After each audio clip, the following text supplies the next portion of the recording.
Olá, estamos no ar a serviço da educação na Rádio Trianon, em parceria com a Unip, a Universidade Paulista, com o Colégio Objetivo e pela TV, no CNU, Canal Universitário. Estamos também nas redes sociais, certo, Malu?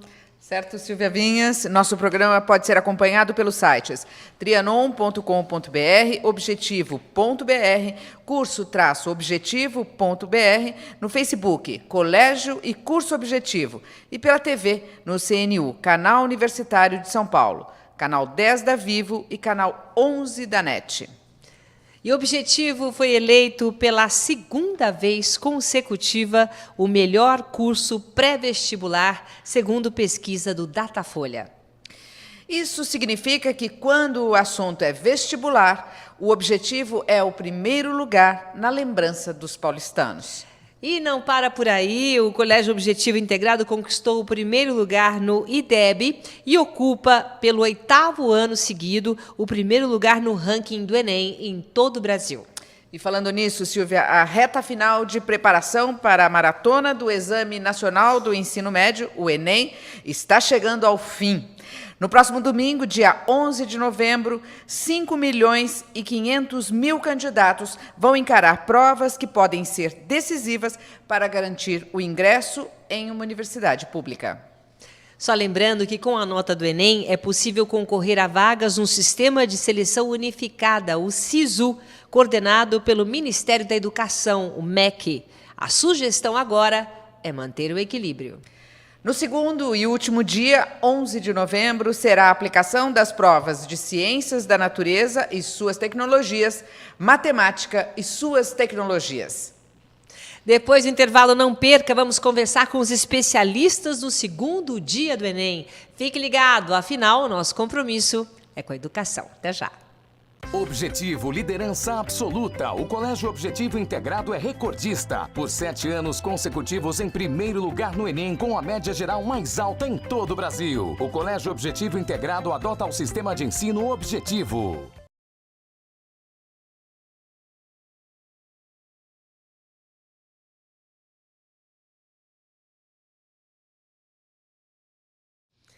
Programa especial do Enem no ar. Hoje, reunindo os especialistas do segundo dia de provas, que testam as áreas de conhecimento na matemática e suas tecnologias, ciências da natureza e suas tecnologias. Serão 45 questões de biologia, química e física e 45 questões de matemática. Um desafio e tanto para os estudantes, né, Malu? Sem dúvida nenhuma, Silvia, mas aqui ao nosso lado, grandes mestres que vão poder explicar para a gente toda essa prova que acontece aí do Enem. Aqui ao meu lado, o professor de Biologia, Luiz Carlos Bellinello. Bellinello, sempre atencioso conosco. Muito obrigada pela sua presença mais uma vez aqui. Obrigado, gente. Estamos aí tentando comentar como é que funciona o Enem na Biologia. Exatamente. Vocês vão gostar.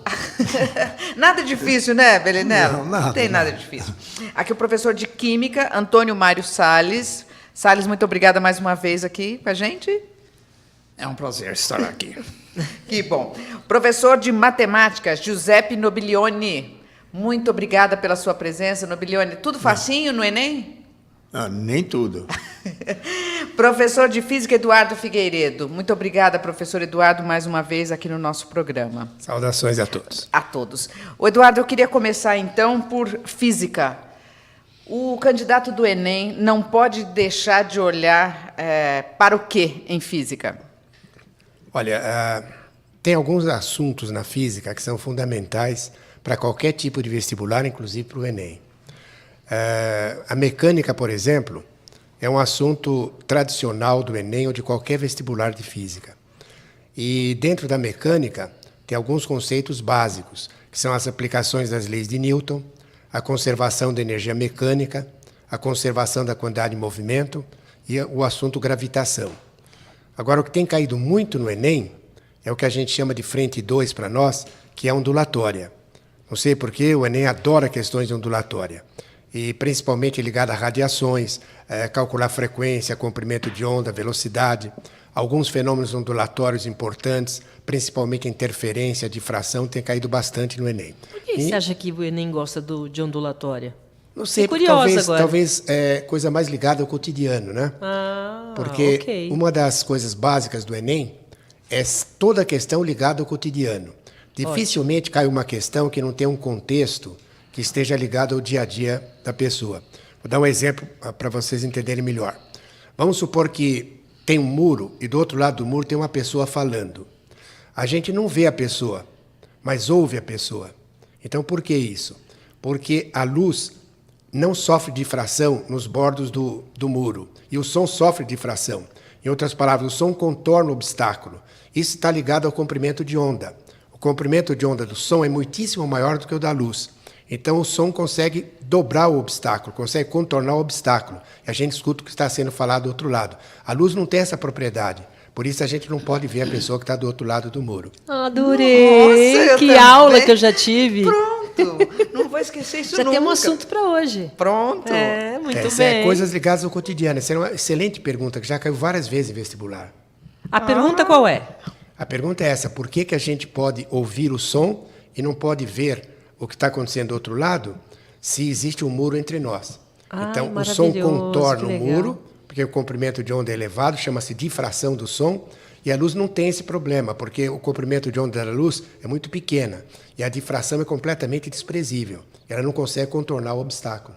Olha, nós já Muito estamos bem. começando a achar as questões lindas, que vocês sempre falam das questões bonitas da prova, e aí a gente pode observar que essa é uma questão Quer ver bonita. outra coisa muito provável de ser pedida no Enem? O que a gente chama de efeito Doppler. O efeito Doppler é o seguinte: é a variação da frequência de uma onda quando a fonte e o observador se aproximam ou se afastam. Um exemplo que vocês têm no cotidiano. Nós estamos parados, de repente vem uma ambulância. Quando a ambulância com a sirene ligada está se aproximando, o som fica mais agudo, a frequência mais elevada. Depois que passa, o som se torna mais grave, frequência baixa. Isso chama-se efeito Doppler, que acontece inclusive com a luz. E foi assim que descobriram a expansão do universo.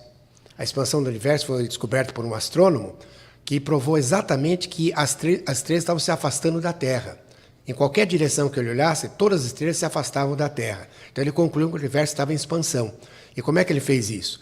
Analisando a luz da estrela. Quando a estrela se afasta, a frequência diminui.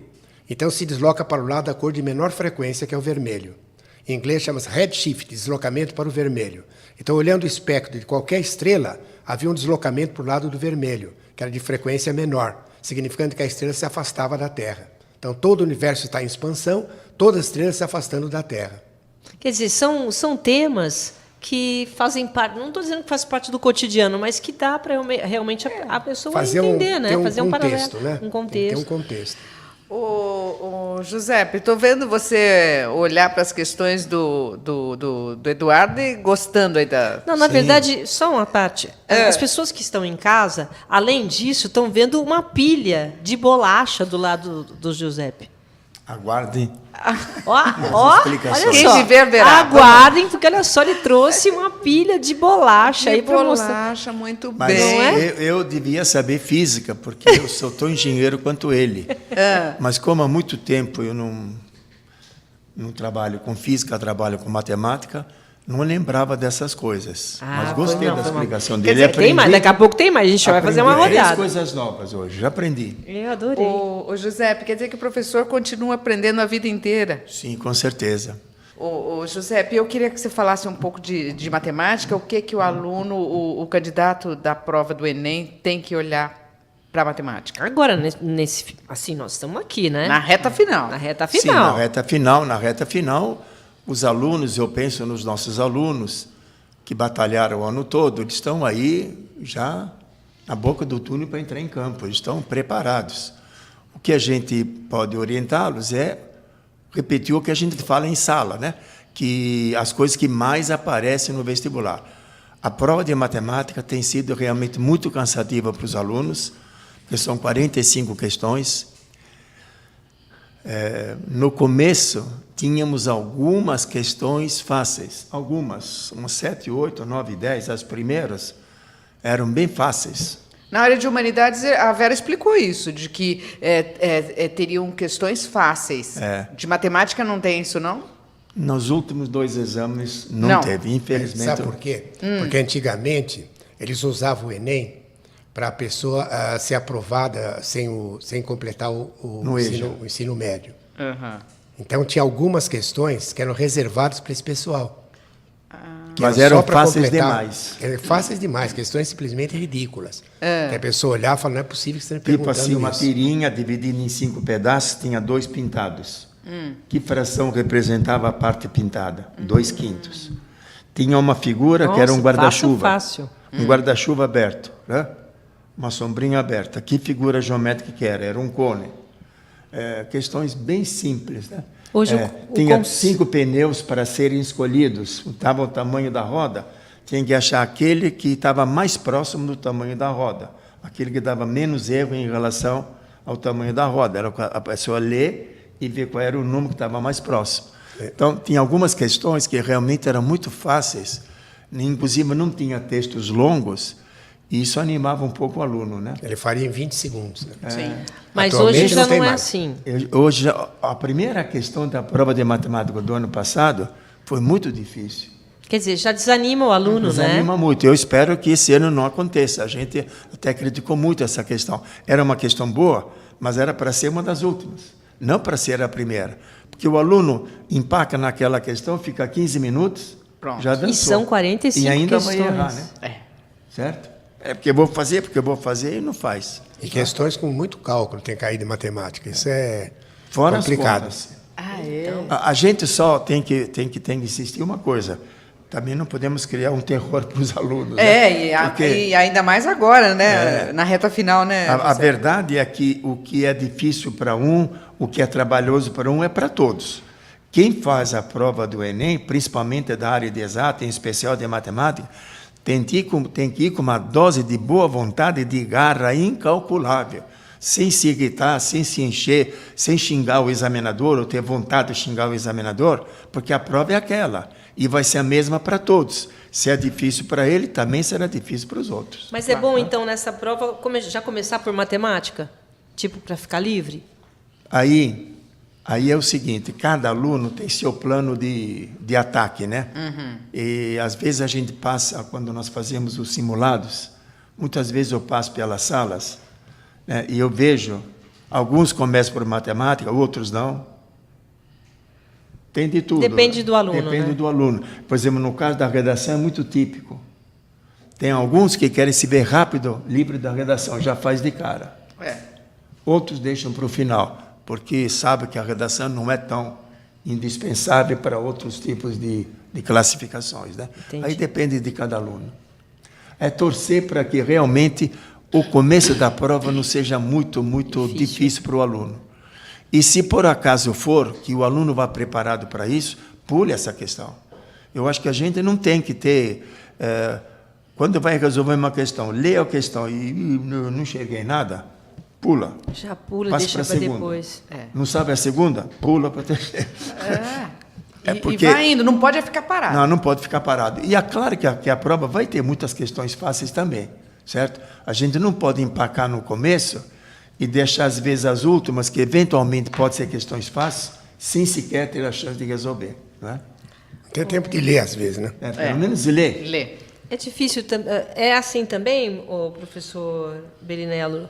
Às vezes já a biologia já pega uma questão mais complicada ou é mais tranquilo? Não, eu acho o seguinte, que se o aluno tiver um conhecimento razoável da biologia, né, ele deve começar essa prova do Enem pela biologia. Olha, É verdade, a biologia, né, não está sendo muito difícil no Enem. São questões interessantes. O Enem mudou tanto em relação à biologia, nas provas antigas e nesses 2 últimos anos, onde várias questões correspondem exatamente a um texto pequeno, onde ele dá uma informação a respeito de algum assunto. Já começa a ser texto pequeno, já exatamente, um assunto que ele não expande muito. Aí depois ele faz, na última frase, ele faz a pergunta referente à resposta que o aluno tem que dar. Tá. E de um modo geral, está relacionado com o assunto que ele descreveu acima. É bem fácil. E a resposta tem sido uma única palavra. Uma única palavra. Não é esquisito isso? Tá? Nós temos várias questões desse tipo, tá? No Enem, tá? e é de se admirar. Então, nós, pelo menos nesses 2 últimos anos, o Enem foi realmente assim fácil. Eu acho que com o preparo que a gente dá para os nossos alunos, não tenha dúvida, eles vão acertar as 15 questões. Quando eu falo isso em aula, tá, eles dão risadas. Né? Mas, na verdade, dá para fazer numa boa. Ainda O pessoal mais da sendo uma medicina, palavra só, por exemplo, que tem um preparo muito bom em biologia, acertam todos. Acertam todos, tenho certeza disso. Então, a boa dica já é começar com a prova Começar de biologia. eu já falei Mas isso para ele. atualmente não está separado, né, Belém? Eles misturam as questões. Ah, tá Tem tudo uma de junto? física, uma de química, uma de biologia, entendeu? Está separado de matemática. Então Matemática, sim. Matemática é separado, mas outra Mas separado. Mas começando pela biologia, Dudu, é fácil ele identificar. Tá? Porque a biologia está lá, bem visível. Não, estou A dizendo, mas não célula, são sei o quê, blocos, né? O cerrado, não sei o quê. Pronto, o aluno já vai lá, já vai direto. Ele vai pulando. O que o Benelli está falando que é muito importante é que as questões de biologia, em geral, têm resposta imediata. É. Quer dizer, não tem questões que você precisa Tá pensar muito pensando ou fazer cálculo. Entendi. Tanto na física como na química, não digo a maioria, mas uma boa parte das questões tem cálculo para fazer. Então são questões mais extensas, ele tem muita razão nisso. Começa A já com biologia não, é biologia, direto. Ou a começa pessoa pela sabe ou não biologia. sabe. Leu a questão, entendeu a coisa, ou sabe ou não sabe. A física e química não tem uma resposta direta. Em física, por exemplo, quase sempre tem pelo menos 2 raciocínios. Quer dizer, 2 coisas que ele vai ter que usar para resolver. É muito difícil uma questão direta. É isso, Salles. Você acha que também no teu também tem que ter aí muito... O aluno tem que fazer muito cálculo?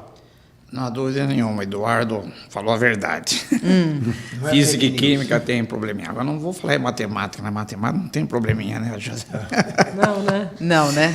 Agora, só completando o que os meus colegas falaram aí, a prova do Enem é muito extensa, muito trabalhosa. Então, é importante que ele vá fazendo as questões. Quando aparecer uma questão que ele empaca, põe um xizinho lá no topo da página e vai para outra questão. E depois volta a essas questões no final. Se não der tempo, chuta, não tem jeito. Exatamente. Porque é muito trabalhosa, entende? Muito extensa essa prova. Então ele tem que ir faturando o maior número possível das questões. E é muito pouco provável que um aluno qualquer consiga fazer conscientemente todas as 90 questões. É Duvide e impossível, faça pouco. professor, não dá. Não dá? Não dá.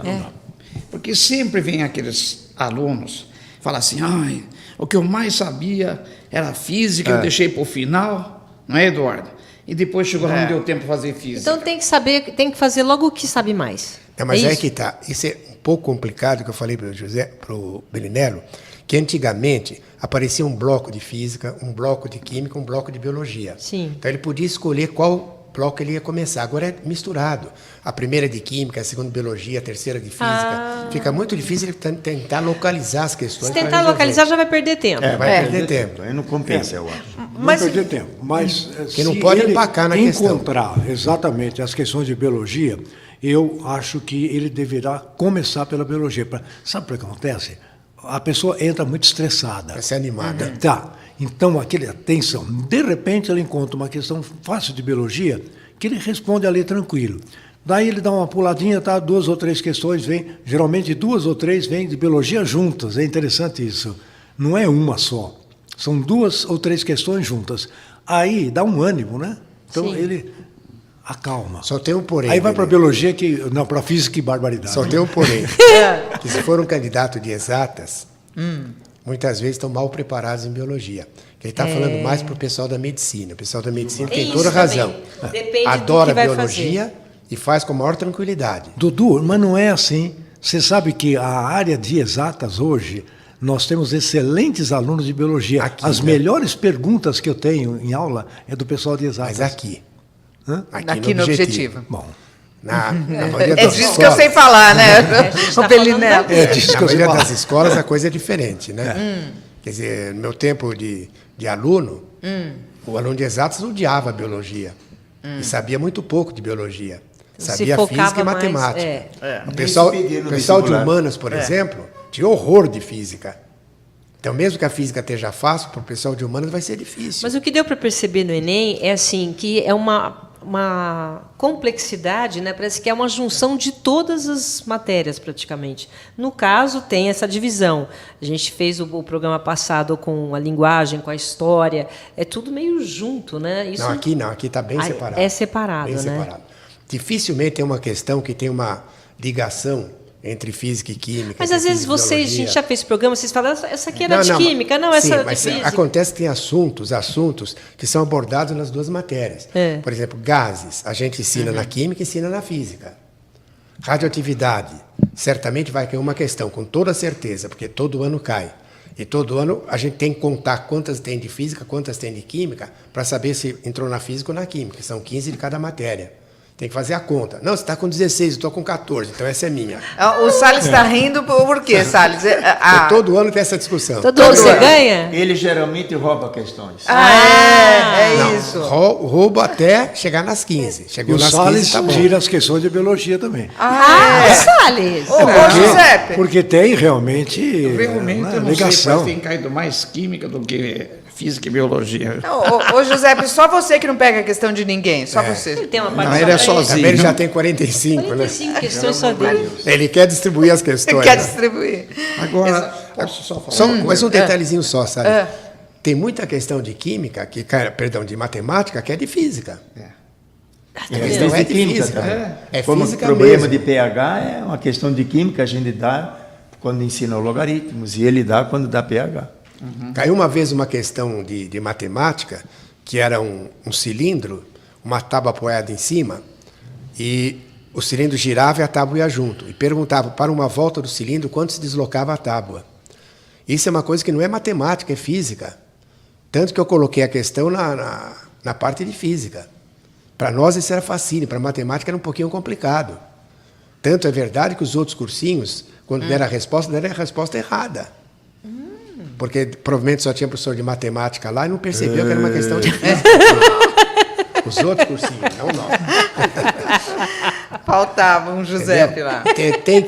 Caiu uma questão de velocidade e tempo. O ano passado que eu pensei, essa é de física, não era de matemática. Várias questões assim. O problema é que nas questões de matemática do Enem, tem muitos problemas do tipo relacionar duas grandezas. Pode ser velocidade com o tempo com a distância, pode ser a altura das pessoas com a idade, pode ser a temperatura da Terra em função do número de anos que se passa, pode ser a Radioatividade. pode ser a desintegração, né, de um elemento. Então, Usa logaritmo. Então, esses problemas podem aparecer. E o que a gente sempre fala para os alunos, em termos de matemática, quase sempre nessas questões, você tem um texto longo, muito longo, o aluno se enche de ler, e, na verdade, na maioria não precisava nem ler, porque ele dá uma função, dá uma relação entre duas grandezas, dá uma equação, uma função, que dá uma grandeza em função da outra. Então, pouco me importa se uma grandeza é tempo, ou é velocidade, ou é distância. Eu sei que tem duas, uma é x, outra é y. Ele dá x, manda achar y, onde é y, manda achar o x. O teu problema na prova de matemática é executar as contas, pode ser uma exponencial, pode ser um logaritmo, pode ser um seno. Às vezes o texto não tem a mínima importância. Como sempre. Por isso que ele fala que apareceu uma questão dessa. Quer dizer, o que precisava fazer nessa questão? Não precisava ter conhecimento de física, porque a sentença era dada. Então, ele dá a sentença, aí diz, quanto o tempo é tanto, quanto vale a velocidade, ou quanto a velocidade é tanto, quanto vale o tempo. Tá Não, mas tem Quer cálculo, dizer, não inclusive, de adianta. velocidade média, né? Que a pessoa tem que saber pelo menos o que é Aí velocidade teria que saber média. a definição de velocidade média. Você vê que são 45 questões, quer dizer, já é difícil, já é uma coisa difícil, ainda por cima com enunciado grande. Fala, o Salles, você queria falar? Eu só queria adiantar o seguinte, o vestibulando pode encontrar na internet essa publicação do Objetivo, temas mais abordados Fala bem próximo do microfone.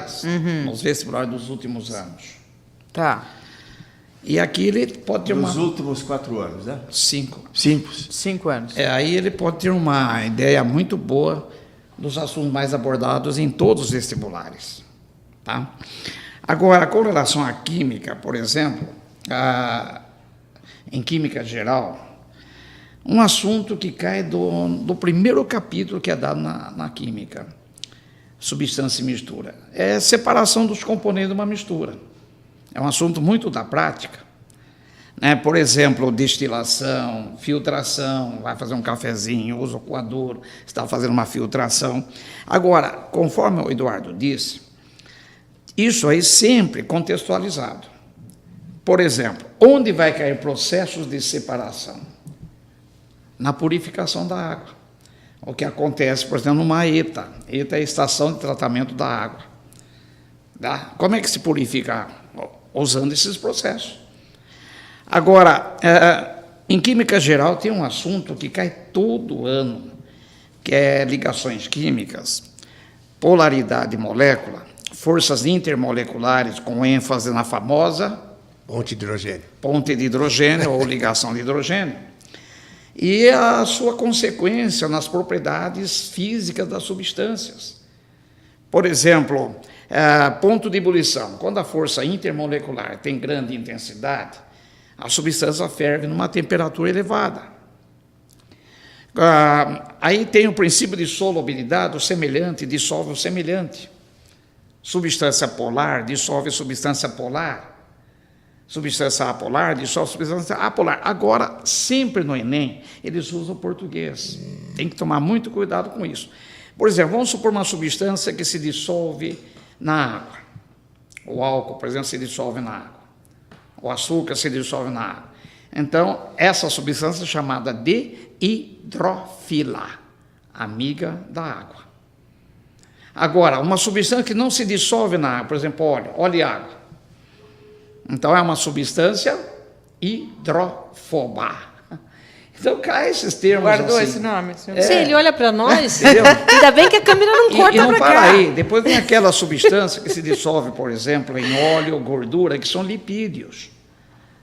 Então, elas são chamadas de substâncias lipofílicas ou lipófila.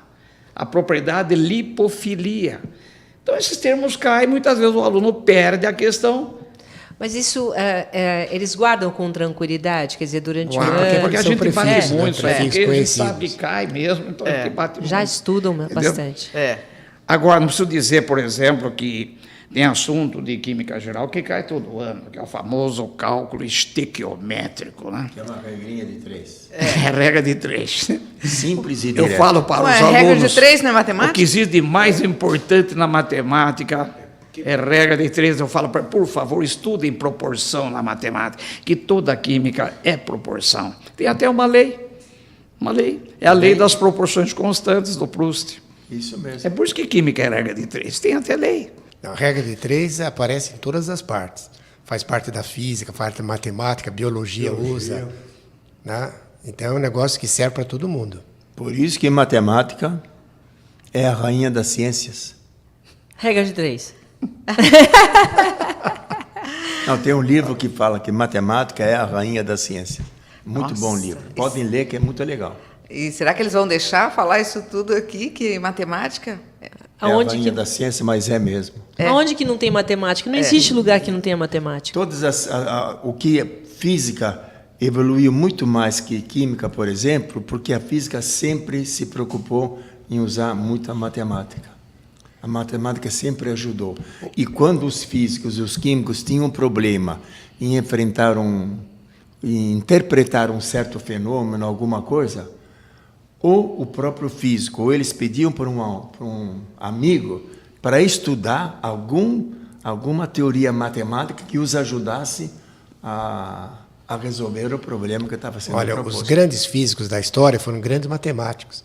O Isaac Newton foi o maior físico da história. Foi ele que criou todo o cálculo diferencial integral.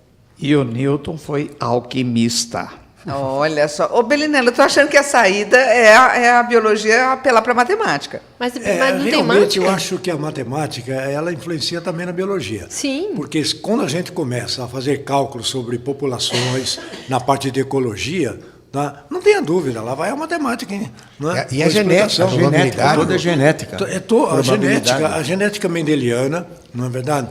Que hoje está caindo em desuso. Exatamente. Por quê? Porque hoje a genética molecular. O negócio está para genética molecular, DNA, RNA, aquela história toda, né, da genética moderna. Tá? Então, aquela história de A cruzado com B vai dar C, coisa desse tipo assim, isso já não tem mais caído. É bom saber. Interessante, né? Tá? Então, uma ou outra Mas questão cai. A Enem, por exemplo, você não ensina você um conta nos problema? dedos. Você não ensina um problema do tipo, um casal tem 5 filhos. Sim. Qual é a probabilidade de serem 2 meninos Claro, é isso que eu e ia 3 chegar. meninas? A probabilidade é um assunto que se pede na genética mendeliana. Tá? Essa parte aí. Mas você pensa que cai? Muito pouco. Não, estou falando sério. A biologia mudou muito, gente. Evoluiu tanto a nossa biologia que a biologia antiga, tá, realmente está sendo desprezada. Que é uma coisa que está sendo desprezada, a reprodução de planta.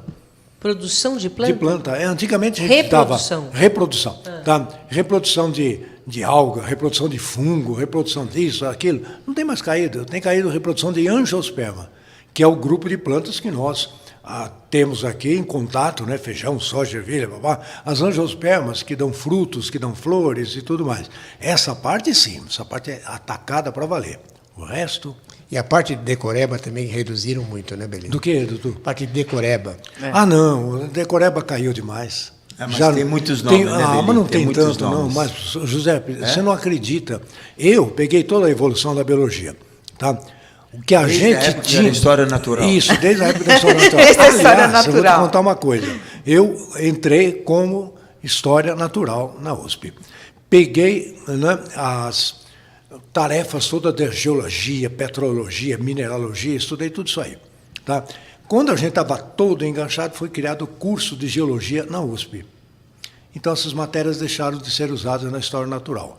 E logo a seguir foi criado o curso de ciências biológicas na USP, acabou a história natural. E aí nós começamos a estudar estatística e uma série de novidades modernas. Aí, né, a coisa evoluiu exatamente para a descoberta do DNA, correto? Daí para frente a biologia deu um salto assim assustadora. E tá? por que as E a provas não teriam, né? Exatamente, a quantidade de decoreba que nós tínhamos naquela época acabou. Não existe mais. Felizmente, Acabou, né? tá? Era muito de vez em bom. quando eu olho lá um livro que está lá na biblioteca e falo, barbaridade, para que eu quero isso? Oh, fora. E ninguém vai usar mais.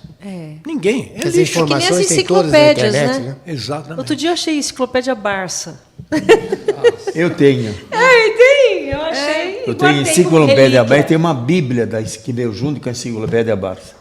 A gente comprava, né? A Completamente gente em comprava, desuso. exatamente. Mas eu comprei quando era menino. Tesouro da A Juventude. enciclopédia hoje é o UOL, né?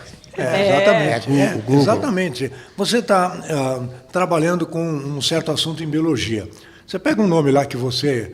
Porque a biologia moderna, né? Tá, vem muito com a química, viu, professor? Barbaridade. Tá? Então, o que acontece? Tem um termo lá que a gente não conhece. Google, pronto. Acabou. Tem tudo que você quer imaginar.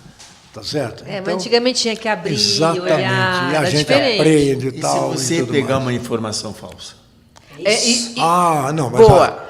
não, professor. mas aí é que tá. Essa informação falsa a gente descobre com facilidade, tá? Porque eu não entro em nenhum site que não conheço, sempre das universidades. Muito bem. Aí eu tenho então uma Fonte informação segura. correta, fonte segura.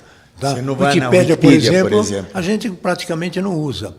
Por quê? Porque é criticada. Inclusive, eles falam lá que muitos assuntos não devem ser considerados como bons assuntos. Eles escrevem lá, tá? Na Wikipédia. Tá? Então, a gente vai procurar o quê? O FSCar, o USP, tá certo? Federal do Rio Grande do Sul, Federal de Minas, tá? Federal de Goiás. Tem uns sites muito legais, que eu conheço todos. Então, Imagina se não, né, professor? Eu entro lá. Belinello, e assim, as próprias universidades não têm interesse em manter aquele artigo, o que for ali, de forma errada, né? Então eles vão tirar não tem, né? claro Vão que tirar não. imediatamente. Tá? né? Eles querem manter uma qualidade boa. Né? A Unicamp tem artigos maravilhosos. Tá? A Unesp tem coisas muito boas. Então a gente vai exatamente por esse caminho. Quando tem alguma coisa que a gente desconfia, né? Então, não quero falar em site nenhum, porque não interessa, tá? Mas então a gente pula, não interessa, tá? Vamos procurar aquilo que realmente tem qualidade. Mas se for Muito um nome bem. muito esquisito, muito diferente numa prova, é comum o examinador dizer do que se trata? Não necessariamente, porque hoje eles não têm mais a intenção de colocar nomes complicados. Eles descrevem o assunto, eles descrevem uma experiência, tá? E aí, então, baseando-se naquela experiência, é que eles vão fazer a pergunta da biologia. Para justamente o aluno refletir. Mas o fato, exatamente, o fato interessante é que quando eles descrevem uma experiência, né, a última frase se refere ao ensino médio. É impressionante isso. Olha que a incrível, experiência professor. a experiência é apenas um caminho para o aluno chegar no ensino médio. Isso É aí, legal. essa dica você já dá para os Muito alunos, eles interessante. já sabem. Tem o caminho hoje nas universidades, né, nesses exames que nós fazemos, né, é exatamente esse. Dá uma experiênciazinha, tá, não muito longa, porque aqueles textos enormes já não se usam mais, nem no Enem, que o Enem tinha, hein? Cada textos quilométricos, né? E era realmente para você descobrir o que ele queria naquele texto. Era um negócio difícil. Lembra disso aí? A gente criticava. Todas as matérias, né? Exatamente. Agora não. Agora está bem mais Enxuto. mais enxuta, exatamente. Você usou a palavra certa. Tá bom. Legal. Professor Berinello, nós precisamos fazer aqui um intervalo, né, Silvia? E daqui a pouco voltamos para falar ainda mais de Enem. E aí eu vou dar umas dicas da biologia, tá? Isso Então tá bom. Todas as dicas. Um instante só, a gente já volta. Ranking Universitário confirma. A Universidade Paulista Unip, há 6 anos consecutivos, é a particular preferida do mercado profissional em todo o Brasil. Forma cidadãos conscientes, criativos, empreendedores. Unip, qualidade comprovada.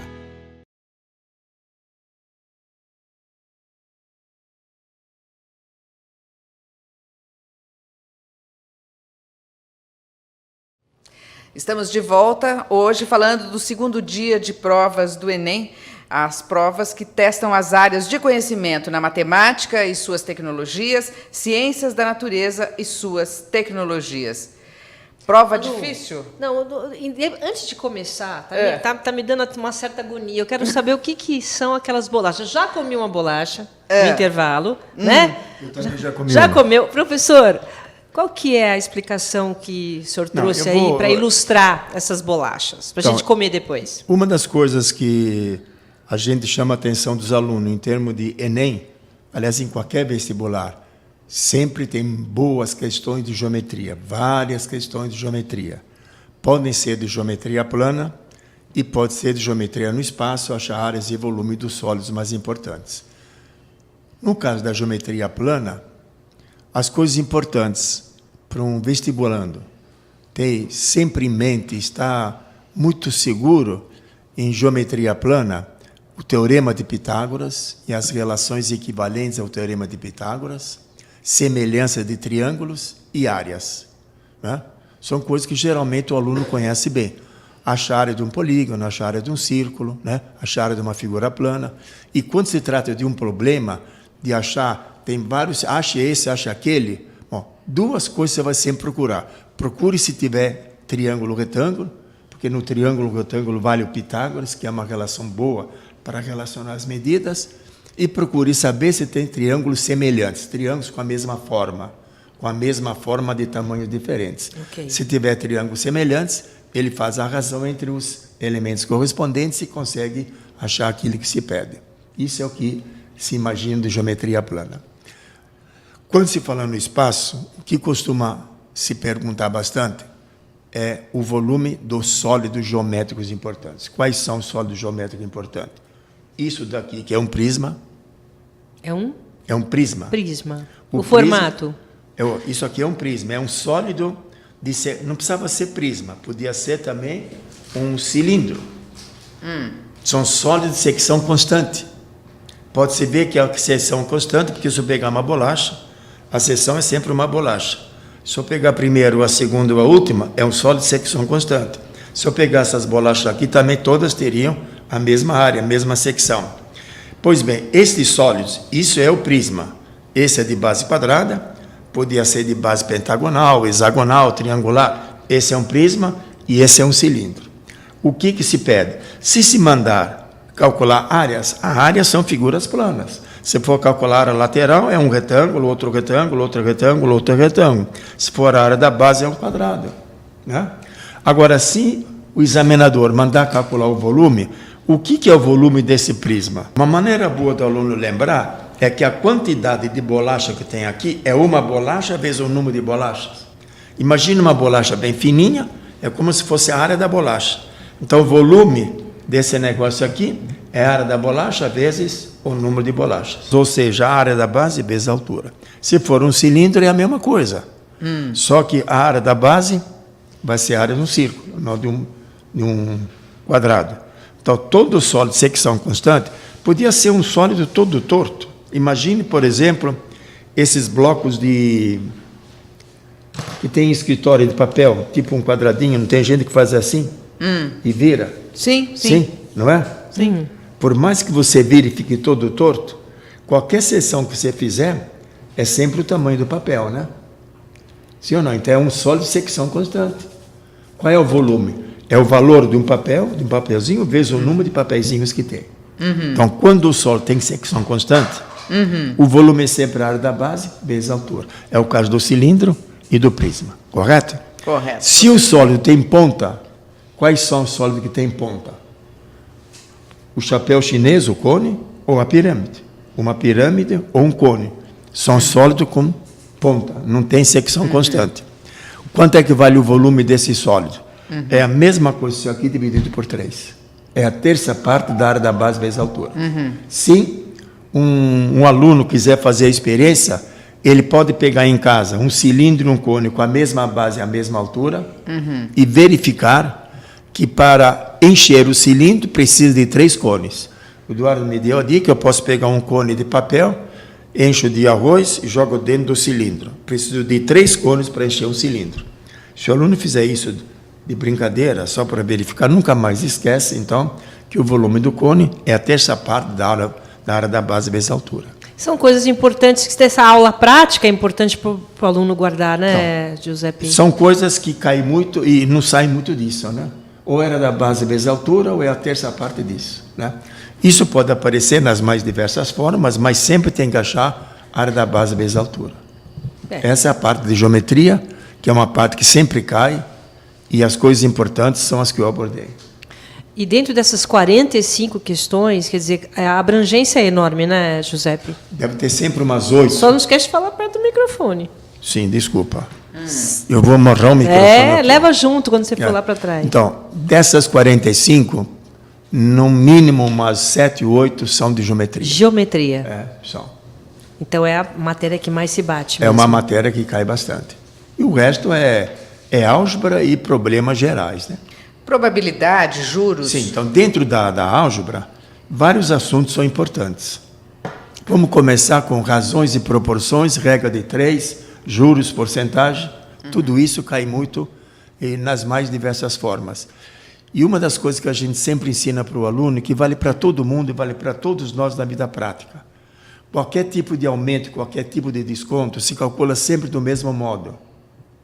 Não importa se seja os juros que o dinheiro rende, não importa se é a prestação da casa que aumentou, se é a multa que você pagou que aumentou, se é a altura das pessoas que aumentou com o tempo, se é a temperatura da terra que está aumentando. Se alguma coisa aumenta 20%, ela passa a valer o que valia, mais 20% do que valia. 20% é 0,2. Portanto, passa a valer 1,2 do que valia. Se alguma coisa aumentou 20%, ela passa a valer 1,2 vezes o que valia.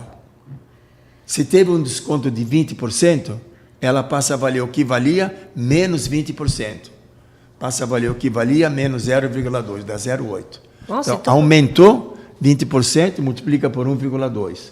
Diminuiu 20%, multiplica por 0,8. E você pode fazer isso quantas vezes quiser. Você empresta dinheiro no banco. Toma dinheiro emprestado no banco, a 10% ao mês. É um roubo, né? Mas o banco que vai cobrar isso. Se você emprestar dinheiro no banco a 10% ao mês, o empréstimo que você fez, no mês seguinte, passa a valer o que você emprestou, mais vezes 1,1, se for 10%. No mês seguinte, multiplica de novo por 1,1. No outro mês, multiplica de novo por 1,1. Depois de 10 meses, a tua dívida é 1,1 elevado à décima vezes o valor inicial. Esse é o tipo de problema que aparece bastante. Ou então alguém compra uma coisa numa loja em 2 parcelas. Paga uma agora, ou às vezes não paga nada à vista. Paga uma daqui 30 dias, outra daqui 60 dias. Né? Então, daqui 30 dias fica multiplicado por 1,1 ou 1,2, seja qual for os juros. E a outra, de novo, por 1,2. Esse é um assunto que sempre aparece e nas mais diversas formas. Não precisa ser obrigatoriamente relacionado com dinheiro. A primeira questão do ano passado era essa, que usava justamente os juros compostos de uma aplicação que o sujeito tinha feito uma compra em 8 parcelas e depois da 6ª parcela ele perguntava qual era a dívida dele. Né? Giuseppe, deixa eu acrescentar uma de física nesse teu raciocínio. A matemática sempre ajuda a física, que eu falo, né? Tem uma questão famosa que a gente resolve em cinemática, que é assim. Um carro vai frear, tem uma certa velocidade inicial. Se eu duplicar essa velocidade inicial, ou se eu aumentar, por exemplo, 20%, o que acontece com a distância percorrida até parar? A gente consegue, aplicando uma equação chamada de Torricelli, provar que a distância percorrida é proporcional ao quadrado do V0. Proporcional V0 ao quadrado. Então, se a velocidade V0 aumentar 20%, ela fica multiplicada por 1,2. Mas aparece ao quadrado. 1,2 ao quadrado vai dar 1,44. Então, o que acontece? O aumento vai ser de 44%. Então, esse é um tipo de questão que usa a matemática, mas que é um pouquinho mais elaborada, porque varia com o quadrado V0. Que seria o que acontece com uma prestação, que você, no caso de você pagar hoje, paga daqui 2 meses. Se você pagar daqui 2 meses, e se os juros, ou se a multa é de 20% ao mês, depois de um mês multiplica por 1,2, mas depois de 2 meses multiplica por 1,2 ao quadrado, que é 1,44. Veja que 1,44... Aumenta 44%. Que é quase 50%, é quase a metade. Nossa. Imagina, Malu, nas compras que a gente faz, que divide tudo, se a gente pensa nisso. 10 vezes e vai, Quanto né? mais, eu só falo assim, onde começa, vai me cobrar juros? Não, então tá bom. Então não me cobra juros. Muita gente que usa o cartão de crédito, é bom que se diga, faz a compra, pagar com o cartão de crédito, qualquer um compra, né? É Sim. só puxar, não esquecer a senha. Se não for muito velhinho, não esquece a senha. Não. Compra e boa. É. Quando chega o cartão, o que muita gente faz? Divide. Não, paga Parcela. a parcela mínima. Paga Parcela. E aí é uma tristeza. E acha que é esperto e deixa o resto rolar, né? Você não faz ideia o que acontece com essa pessoa. Chega uma hora que ela não consegue nem pagar a parcela mínima mais. É verdade. Porque o juro que eles cobram, que o cartão de crédito cobra, é 14%, 15% ao mês. É muito caro, realmente. Bom, o importante aqui no Enem, as questões abordadas, elas se aproximam muito do cotidiano, né, Eduardo? Você falou da parte ondulatória, que são coisas que sempre caem, tem algumas outras coisas também, ondas estacionárias, eletricidade. Mesmo essas questões também, eles tentam elaborar de uma forma que os alunos se coloquem no cotidiano? Olha, se a questão não tiver relação com o cotidiano, puder ser contextualizada, como eles falam, não cai. Ah, que bacana. Vou dar um exemplo Você da matemática. aprende com a prova, então, exemplo né? da matemática. Cálculo diferencial, números complexos, etc., são assuntos que dificilmente podem ser abordados porque não dá para se encaixar no cotidiano. Ah, então já nem estuda, né, professor? Então, esses assuntos, o professor de matemática já fala, isso daqui não cai no cai. Enem, porque não dá para contextualizar. Não dá para colocar, não dá para colocar uma contextualizar. pergunta determinante, é dificílimo colocar uma questão determinante no cotidiano. Então, são assuntos que pouca probabilidade de cair no Enem. Então, qual que tem mais probabilidade? Qualquer coisa que possa ser contextualizada. Agora, Por exemplo? é claro que, às vezes, tem assuntos que são importantes durante o ano e que o Enem procura explorar. Por exemplo, morreu Stephen Hawking. O maior cientista vivo era o Stephen Hawking. E a obra principal dele é o buraco negro. Então, o que pode cair no Enem? Explicar o que é o buraco negro, que é uma região do espaço onde a concentração de massa é tão grande que nada consegue escapar, nem mesmo a luz. Então, esse é um buraco negro. Daí ele vai apresentar uma equação que dá para calcular a velocidade de escape de uma região. Quando essa velocidade de escape ficou maior que 3 vezes 10 oitava metros por segundo, que é a maior velocidade que existe, Nada consegue escapar, nem mesmo a luz. E a pergunta possível, a partir dessa fórmula, verifique qual seria o tamanho da Terra para que ela fosse um buraco negro, conservando a sua massa. Ai, que difícil, professor. Não, é só aplicar a fórmula direto. É o tipo do problema justamente pode ser complicado, mas não é porque basta usar a fórmula. Você aplica a Basta fórmula usar que foi a fórmula. dada, ele dá a fórmula, você vai usar a fórmula que está apresentada. Então, imagine que a Terra conservasse a sua massa e fosse diminuindo de tamanho. Qual seria o tamanho da Terra para que ela fosse um buraco negro? Quer dizer, nada conseguia escapar do seu campo gravitacional. Uau. Que idade vocês têm? Qual seria o chute de vocês? Que tamanho teria a Terra para ser um buraco negro? Seria o que? Uma bolinha de ping-pong. Uma bolinha de gude. Bolinha de É, gude? bem por pouco. Nossa, seria uma bolinha de gude, é? Uma bolinha de gude. Tamanho, o diâmetro é aproximadamente 2 centímetros. Mas ali na resposta tá uma bolinha de gude? Claro, ali está escrito uma bola de futebol, uma bola de gude, uma bola de ping-pong. Sabe o que acontece? Quando você tem um objeto qualquer, você vai diminuir de tamanho, então entre os elétrons existem grandes espaços. Então vai diminuindo o espaço entre os elétrons. E vai diminuindo o espaço dos elétrons com relação ao núcleo do átomo. Chega uma certa hora, os elétrons caem no núcleo.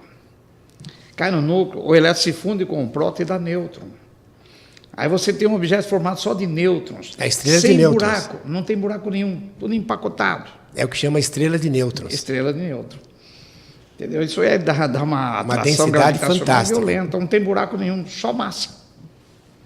E aí passa a ser um buraco negro. É. Que a concentração de massa é tão grande que nada escapa, nem mesmo a luz. E é uma pergunta simples, porque ele vai descrever o que é o buraco negro, vai apresentar a fórmula que você tem que usar, essa fórmula é dada, você só tem que fazer a conta para descobrir qual seria o diâmetro da Terra, conservando a massa para ser um buraco negro. Ô, Eduardo, mas o Enem tem essa característica de repetir questões ou questões muito parecidas De um ano para o outro? de um ano Não, para outro? não. Não. Dificilmente. Não tem. Olha, em química, Tudo inédito. muitos assuntos Assuntos, caem sim. todos os anos, mas sempre mudando o exemplo. Não. Sim. Não, Por exemplo. ela está dizendo a mesma questão, não. Na mesma questão, não. Nem muito não, parecido. não. Mesmo assunto. Mesmo, por exemplo, de juros que você falou, não. Sim, mas mas em muda outra muito. questão. Muda o Muda. exemplo. Um ano Não, compra mas muda televisão, muito o outra enfoque semana da compra questão. um móvel. Ah, entendi. Não, mas é isso que eu queria saber. Por exemplo, essa linha de raciocínio de juros, por exemplo, pode cair uma questão muito parecida, só mudando os Mas personagens. ele pode justamente fazer uma questão igual àquela que eu propus agora, mas não em relação à dívida que você fez, mas em relação à população de uma cidade. Uma cidade tem uma população P. Ela cresce, a população da cidade cresce 10% ao mês. Daqui quantos anos a população dobrou de tamanho? Usou porcentagem, mas falando de população, não de dinheiro, não de... Eu vou Quer dizer, multiplicando entendeu o por um. raciocínio? Então, daqui a quantos anos? Daqui a N anos, a população que hoje é P, se ela crescer 10% ao mês, ou ao ano, não sei, por ano. Então, daqui a N anos, a população será 1,1 elevado a N vezes a população inicial. E você quer que esse número seja o dobro, aí dá para calcular o N se ele der algumas informações. E aí usa logaritmo. Né? Usa logaritmo, se for o caso, não é? Certo. Quer dizer... O assunto é o mesmo. Sim. Sempre a ideia de multiplicar por 1,1, por 1,2, etc. E para o aluno, para o candidato, é importante, então, se ele desenvolver esse raciocínio, se ele Sim, aprendeu o essas aluno questões, sabe. aí ele aplica A gente ali. não fala mais em juros, nós falamos em aumento e desconto, aumento e desconto, aumento e desconto, lucro e prejuízo, em relação a qualquer coisa, não apenas em dinheiro. Em relação a qualquer coisa que possa aumentar ou diminuir. Já fala isso para o aluno, né? Agora, por exemplo, a questão que cai todo ano é de radioatividade, né, Salles? Tem caído praticamente todo ano no Enem, que a gente disputa se é física ou química. Vamos dar um exemplo de uma, É o Salles. seguinte, a radioatividade, pode ser que este ano caia na física, no ano que vem caia na química. Ai, Já aconteceu de cair na física e na química no mesmo ano. mas uma Porque questão... é interdisciplinar. E E relacionado pode com a também cair matemática. também com matemática, que tem uma equação Se tem exponencial logaritmo. lá que pode entrar a matemática também. Por exemplo, em 1987 aconteceu o famoso, vamos dizer assim, desastre, como é que é? Acidente nuclear lá em Goiânia, 1987. Não. Não, Goiânia. De Goiânia. Goiânia. uma cápsula contendo Chernobyl cobalto, foi bem pior. uma cápsula contendo cobalto radioativo, foi parar no ferro velho, e lá o dono do ferro velho, a martelada, abriu a cápsula. E achou bonita, né? Não era nem cobalto, falei cobalto, não é césio. Era cloreto de césio. Só que esse césio é radioativo, emite radiação, entra em contato com o ar, e essas moléculas emitem uma luz azul. Que fica muito Então, bonita. era um pozinho branco assim, mas que emitia aquela luz azul linda. Nossa, isso aí deixou o dono do ferro velho... Encantado. Encantado. Aí ele chamou os amigos, chamou os parentes, venham ver o que eu descobri Olha, aqui. caixa azul que eu todo encontrei. mundo lá, vamos provar. Tá. Não é salgado, Provaram. gente, provaram. Chegaram a comer o material radioativo. Muitos morreram, tá? E aí tem o seguinte, então pode entrar agora um conceito chamado meia-vida. O césio, ele tem uma meia-vida de 30 anos. O que quer dizer isso? Você pega uma amostra de césio, decorre 30 anos, metade dos átomos desintegra, quer dizer, vira outro elemento, que no caso é o bário, e metade continua césio. Aí você conta mais 30 anos, metade dos átomos de césio desintegra, vira bário. Então, uma exponencial de Continua a Basileia. metade do césio.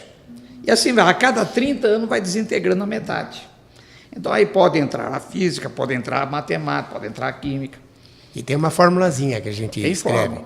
que a massa que é remanescente, a massa que sobrou, é a massa inicial dividido por 2 elevado a n. Esse n é a quantidade de meias-vidas. Quantas meias-vidas passaram? Por exemplo, no caso, a meia-vida era 30 anos. Então, ele pode dizer, depois de 90 anos, qual é a massa remanescente? 30 anos são 3 meias-vidas. 2 ao cubo dá 8. Então, a massa remanescente é 1/8 da massa inicial. Só pegar a massa inicial e dividir por 8. Você está rindo da minha Mas- fisionomia, né? Eu acho tudo lindo. Não Mas precisava nada disso, é uma simples exponencial, meio elevado ao cubo. Sim, mas para o aluno fica mais fácil aplicar a formulazinha. Uma exponencial decrescente, meio elevado ao cubo, Ou 1 então, oitavo. a massa é igual à massa inicial, dividido por 2, elevado ao número de meias-vidas. Isso, que é 2 elevado a n. Perfeito. normalmente vocês fazem isso, vocês discutem, quer dizer, tem uma questão, não precisava de Quando tudo aparece isso. alguma coisa, a gente discute, sim. Discute. Agora, o Belinello, eu queria te envolver Por também exemplo, eu sempre nessa. discuto com o Belinello. O que acontece? Que parte? Porque química e biologia estão intimamente ligadas, né? Mas, A biologia é química pura. é? É verdade. Fala um pouquinho disso. Só que o que acontece é o seguinte, né? Os fenômenos biológicos estão intimamente relacionados com os fenômenos químicos. Então, eu poderia dar como exemplo aqui 2 fenômenos clássicos, né? A respiração e a fotossíntese. Então, quando eu passo isso aí em sala de aula para os alunos, não é, a gente percebe o seguinte, que eles ficam chocados, né? Exatamente com uma série de fenômenos. Para começar, eu vou para a física, que aí nós vamos ter as radiações, né? Correto? Monocromáticas. Né? Então, lá vamos, né? Mostrando como é que a clorofila absorve essas radiações. Dando gráfico e tal. Uma vez, inclusive, na FUVEST, né? Eles mostraram esse tipo de coisa. Uma parte era biológica e outra parte era puramente física. Nós Tá, com resolvemos separar, cálculos e tudo inclusive. mais. Né? E aí entra na parte da química. A química é simplesmente um processo de oxidação e redução. Que, aliás, você já deu isso para os alunos, né, Salles? Já. Espanta aquele cara. Barbaridade. Tá? Então, o que acontece? Né? Então, a química e a biologia, nessa parte, né, da fisiologia celular, realmente estão muito ligados, com fórmulas químicas, com oxidação, com redução, com pulo de elétron, sai elétron, entra elétron, não é? E aí até chegar no final da coisa. Então, é uma parte muito fundamental. Mas acontece que isso é uma parte da biologia. Né? A outra parte da biologia relacionada com a química é a parte da estrutura do quê? Do DNA, do RNA. Aí vem aquelas pontes de hidrogênio, que o Salles comentou, o rompimento delas, né? Com ação enzimática. Então, nós temos aí várias ações de enzimas, né? Tá? Com gráficos, inclusive, como é que age, né? Todo o processo, mas fisiologicamente. Então, essa parte que eles estão comentando aí, com contas e tudo mais, dificilmente acontece, a não ser na parte de genética, né, que nós tínhamos realmente as probabilidades famosas que o Giuseppe falou. Né? Mas fora disso, a biologia é assim, né? É mais relacionada com a química do que realmente com a física e com a matemática. E tem pontinhos de encontro, evidentemente, entre nossa biologia, a física e a matemática, mas são poucos. Então, hoje, o que a gente nota, vamos pensar em termos de Enem, o que tem caído no Enem, por exemplo, são os biomas brasileiros. Ai, é fantástico, né? Eles valorizam, né? Exatamente, os biomas brasileiros. Porque esses biomas estão sendo danificados muito por ação de agronegócio, por ação de devastação, tirar madeira, aquela história toda, né? Tá? Então, a devastação está sendo muito grande e nós temos alterações do ambiente, sem dúvida nenhuma. Com certeza. Tá? Então, uma coisa que eles pedem com muita frequência, inclusive esse ano que passou, eles perguntaram de 2 biomas, o Cerrado e o Manguezal. Eu não sei por que motivo, são os 3 biomas que eles adoram. Caatinga, Cerrado, Manguezal. Bom, na verdade, o que eu vejo é o seguinte, que o tipo de vegetação, o tipo de clima, o ambiente em que aconteceu o desenvolvimento desses biomas, né, permite fazer questões muito interessantes. É verdade, porque cada bioma desse tem uma característica diferente. Tá? Uma, por exemplo, que eles perguntaram agora, o ano passado, do Cerrado, ele descrevia o Cerrado, que era um bioma que apresentava raízes profundas. Eles ajudam, né? Ajudam. Exatamente. Eles descrevem o bioma. Descrevem o bioma, tá? Correto. E aí depois ele fala assim, pergunta, como é a vegetação desse bioma? Aí o aluno já sabe que aquilo é o Cerrado. E aí a alternativa é assim, galhos tortuosos, que é bem característico do bioma, desenvolvimento da cortiça, porque o Cerrado é uma vegetação adaptada a fogo. Né? Então, fogo? É fogo, exatamente. O Cerrado pode queimar. Certo. Tá? Caiu agora recentemente, nesse vestibular que nós fizemos aí da Santa Casa, né? Caiu exatamente de novo o Cerrado. Né? Eles perguntavam por que o Cerrado era vegetação adaptada ao fogo.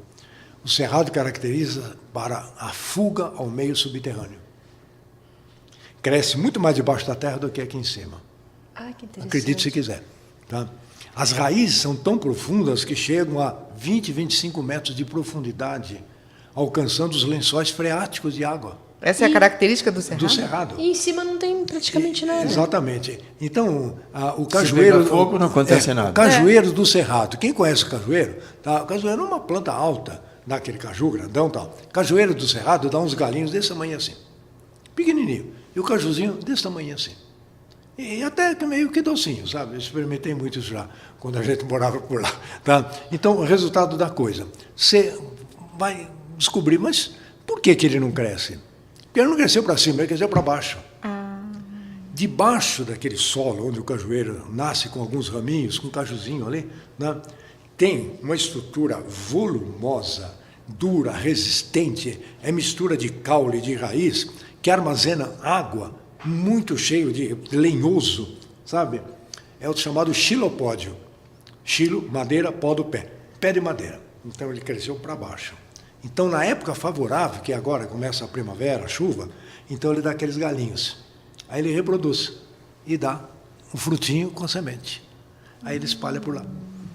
Tá? Aí, na época mais favorável, a semente germina, ao invés de fazer assim, ele vai para baixo. O professor quer dizer que quem está perdido no Cerrado é só começar a cavar, é isso? É cavar. Vai cavar. É a fuga para o meio subterrâneo. Muito curioso isso, né? Perdida no Cerrado, agora, já começa a cavar. Aquelas tudo lá embaixo, árvores, tesouro. todo aquele capim, né? Você vê o fogo no Cerrado, é Cuidado violento, com o microfone, só. Ninguém controla, né? Então, o resultado da coisa é que o capim seco pega fogo. Mas o que está vivo está lá embaixo da terra. Não acontece nada, que interessante. Não acontece nada. E outra coisa que chama a atenção, os arbustos e as árvores do Cerrado, elas têm uma cortiça muito desenvolvida. A cortiça é um tecido morto e cheio de ar. O ar é um condutor de calor. Resultado, a superfície queima. O calor não chega no interior da árvore, do arbusto. Está vivo. Então, quando você vê aquele cerrado, capim tudo seco, queimado, tá? As árvores, né, praticamente calcinadas, secas, pretas, tudo queimado, aí dá a primeira chuva. é a coisa mais espetacular do mundo. Volta tudo a ser verde. Volta tudo, fica tudo verde. Aí você vê aquele ipê roxo, sem folha, tá? O ipê amarelo, sem folha, tá? Com aqueles caules pretos, tá? Com aquela floração assim impressionante. É a coisa aprendi mais linda. uma. É a coisa Nossa, mais a linda coisa mais do mundo. linda. Aprendemos, né, Exatamente, professor? Aprendi. Tá, é um negócio espetacular. O Cerrado é maravilhoso. E o fato interessante que o que permitiu o desenvolvimento do solo, né, do Cerrado, foi o solo, o tipo de solo que ele possui. É um solo ácido, com pH, viu, Salles, em torno de 5 por ali, tá? Bem ácido. A planta não gosta disso, a planta gosta de um pH mais próximo do neutro. Tá? Ele é rico em alumínio e pobre em nutrientes minerais. É uma adaptação. Então, a muito planta foge. Exatamente. Então a planta é extremamente resistente. Por isso que o cerrado é assim. Exatamente. Né? O cerrado é maravilhoso, é uma das vegetações mais lindas que tem. Então tem tanta variação, né? Climática, por exemplo, né? Primavera e verão chuvoso e quente. Outono e inverno seco e frio. Você vê que você pega lá a temperatura de Goiás, agora no inverno, era uma temperatura de 9, 7 muito graus, frio, 5, era muito frio. Tá? O cerrado está seco. Aí qualquer fósforo que o cara joga lá, um ponta de cigarro, Por isso que tem tanta queima queimada, tudo. entendi. Exatamente, queima tudo. E agora, a primeira chuva, brota tudo. É maravilhoso. Quer dizer que os biomas fascinam os Exatamente. Por quê? Porque é uma coisa característica do Brasil, é uma característica nossa desse clima. E tem tantas estruturas que a gente vê na vegetação e que a gente vê no cerrado que permite realmente uma criatividade de questões muito grande. Porque ele pode perguntar sobre clima, ele pode perguntar sobre o solo, pode perguntar sobre a vegetação, né? Então, ele é uma área muito explorada, sem dúvida nenhuma, o bioma do Cerrado. E outro bioma muito interessante é o manguezal. O manguezal vai desde o norte do Brasil até a região aqui, sudeste e sul. Praticamente todo o litoral. O manguezal, interessante, ele se desenvolve onde o rio desemboca, a maré sobe e mistura a água doce do rio com a água salgada do mar. O rio traz muito detrito, e o solo fica lamacento, tá? É uma lama total, né? Aí o que acontece? Aquele solo fica permanentemente encharcado com água salobra, porque é a mistura da água doce do rio com a água do mar, né? Então ali tem uma série de problemas. Primeiro problema, a vegetação, que é pouca, que cresce nesse solo, tá? Ela não encontra oxigênio no solo para respirar. A raiz não encontra. Então o que o cerrado fez? Olha só. O mangue fez. As árvores crescem com raiz assim, paralelamente à superfície do solo. E emite raiz para cima. São as raízes respiratórias. Interessante, né? Tá? Elas vão captar o oxigênio do ar e dali ela passa para o sistema subterrâneo. Como o solo é lamacento, então a planta não tem ancoragem.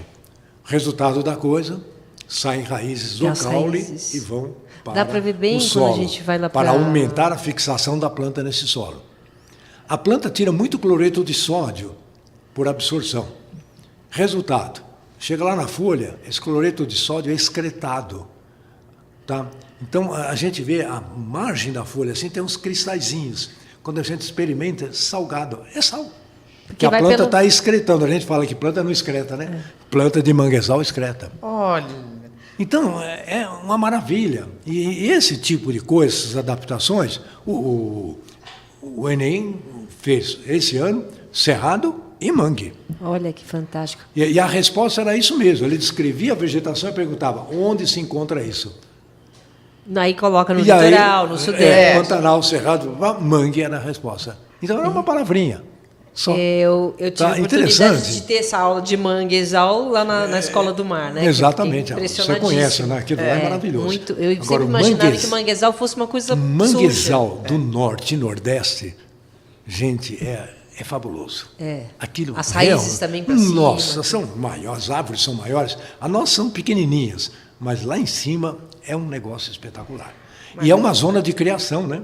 Sim, os peixes, é um berçário, né? Todos os equinodérmatos e os crustáceos vão lá, caranguejos, vão lá reproduzir, sem dúvida nenhuma. Os caranguejeiros vão lá, pegam, enfiam a mão. Pegam, exatamente, enfiam a mão e pegam Maravilha. Bom, professor, Bacana, depois não é? dessa Tivemos essa aula aqui, né? aula ali. Aula Não, mas aqui, é um negócio não, legal. Cerrado Então, e você vê, Manguezal. são assuntos que se pedem em vestibular.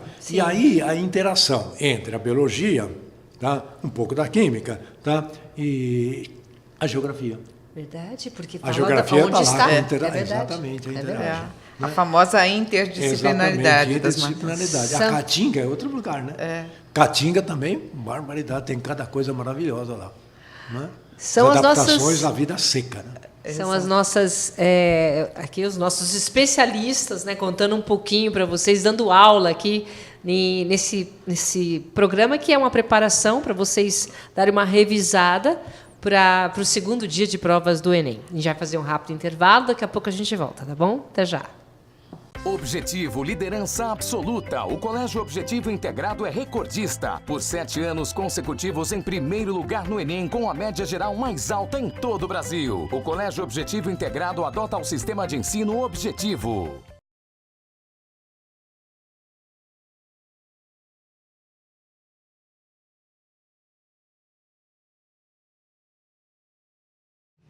Continuamos na contagem regressiva para a última prova do Enem, que acontece nesse domingo. E aqui estão os nossos analistas e experts em matemática, física, química e biologia. Vamos falar de química um pouquinho, Malu? Vamos lá? Professor Salles, eletrólise, cai? Eletroquímica, todo ano cai uma questão no Enem. Ou cai eletrólise, ou cai pilha. Qual a diferença? A pilha é uma reação espontânea, ela vai sozinha, liberando energia elétrica. É um gerador. E enquanto que a eletrólise quer dizer o quê? Quebra pela eletricidade. É uma reação não espontânea, ela não vai sozinha, porque ela absorve energia elétrica. Enquanto você dá energia elétrica para ela, ela vai. Para de enfiar energia elétrica, ela para. Então, essa é a principal diferença entre pilha e eletrólise. Agora, é um assunto também interdisciplinar com a física. Eles podem dar uma pilha, que é uma reação química, e fazer alguma pergunta de física. Qual é a tensão elétrica fornecida pela pilha? Certo? Qual é a corrente, a intensidade da corrente elétrica fornecida, etc. Falar bem Salles, perto do vou até microfone, aproveitar gente. uma coisa que você me ensinou, que eu não sabia, que quando a pilha fica velha, a força eletromotriz se mantém. E a diferença é que aumenta a resistência interna. Não é isso? E o que acontece? Eu tenho um monte de Gasta pilha tudo, velha em Gasta casa. tudo. Porque normalmente o que acontece é que a tensão dela vai diminuindo. Mas a tensão depende da força eletromotriz e da resistência interna.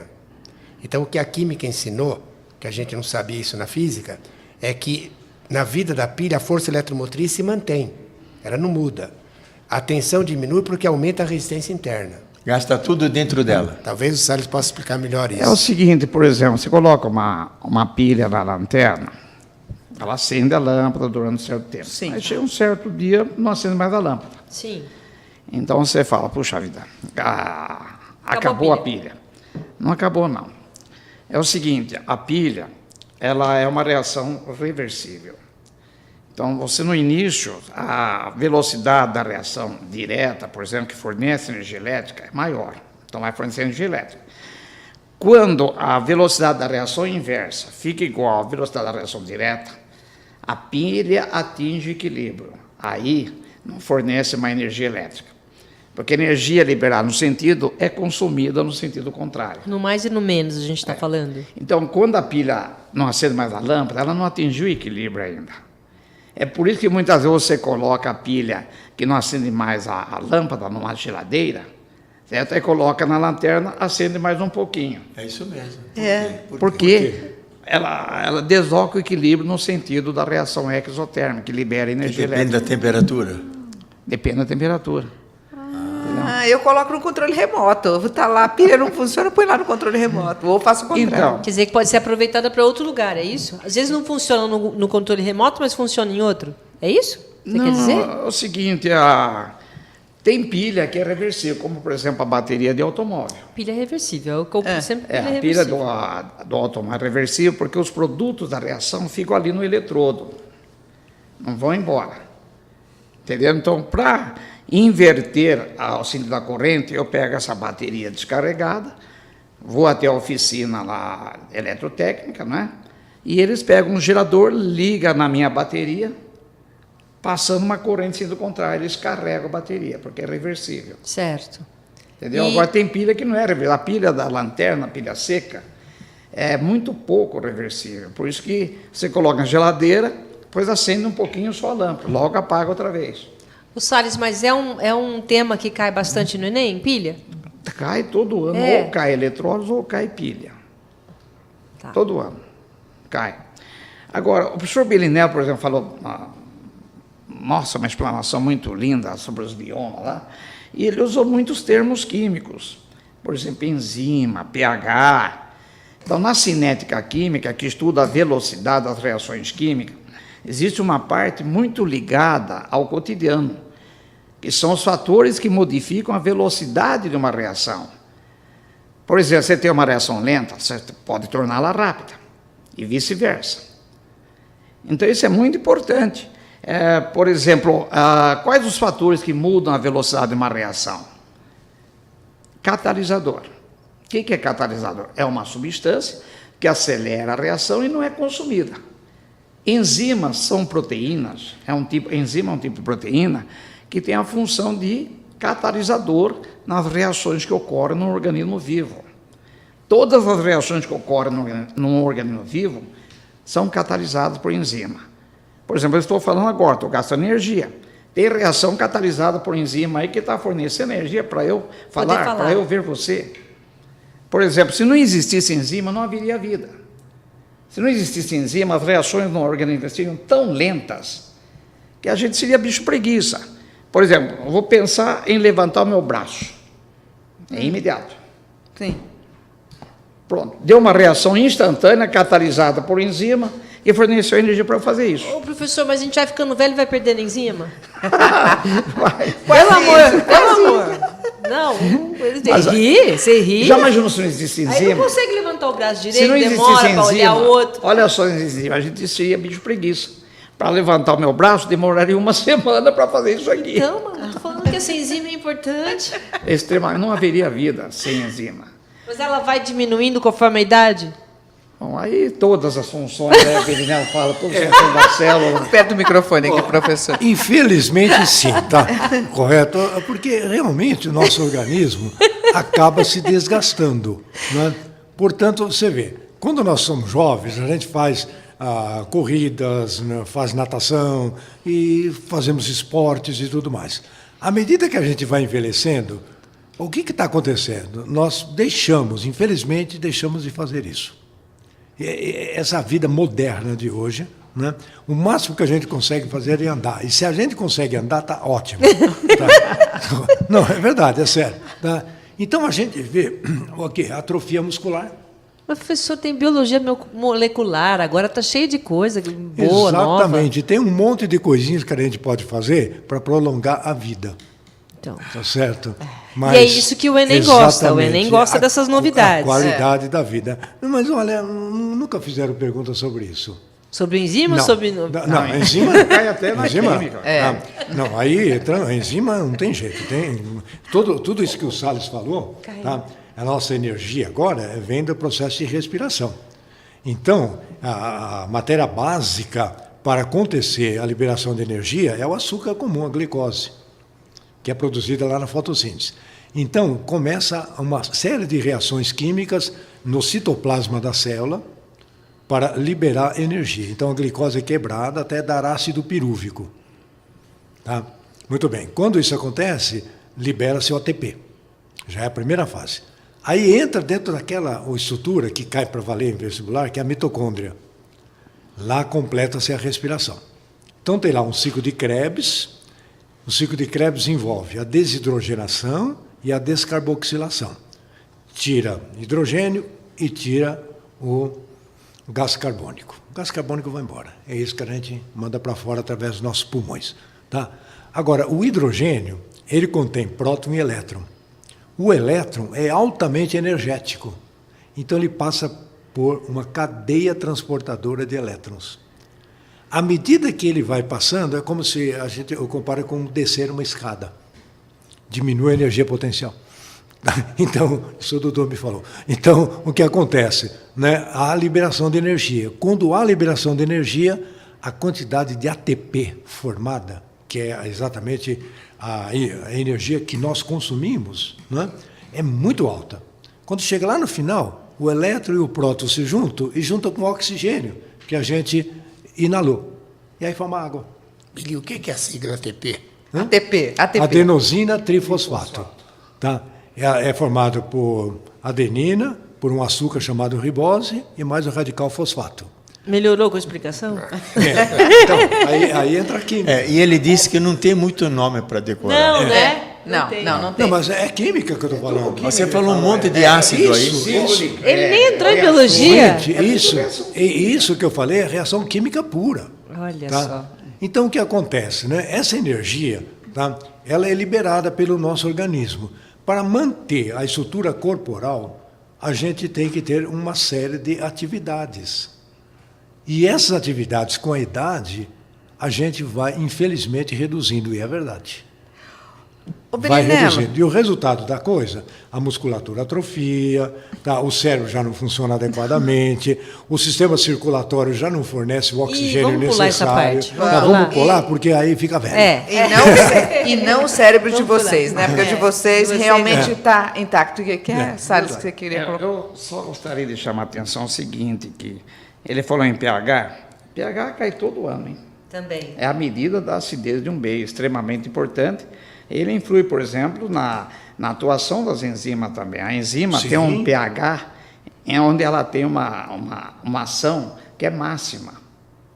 Então, é extremamente importante. De isso. pH para atividade Agora, enzimática. tem assunto, o Eduardo já falou que... Deixa eu falar que cai Deixa eu todo falar do ano. pH. Só saber. Tem um assunto, por exemplo, hidrólise salina, caiu nos 3 últimos vestibulares do Enem.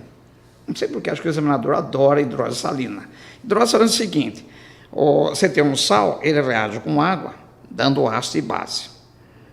Dependendo do sal, o meio resultante pode ser ácido, pode ser base, pode ser neutro.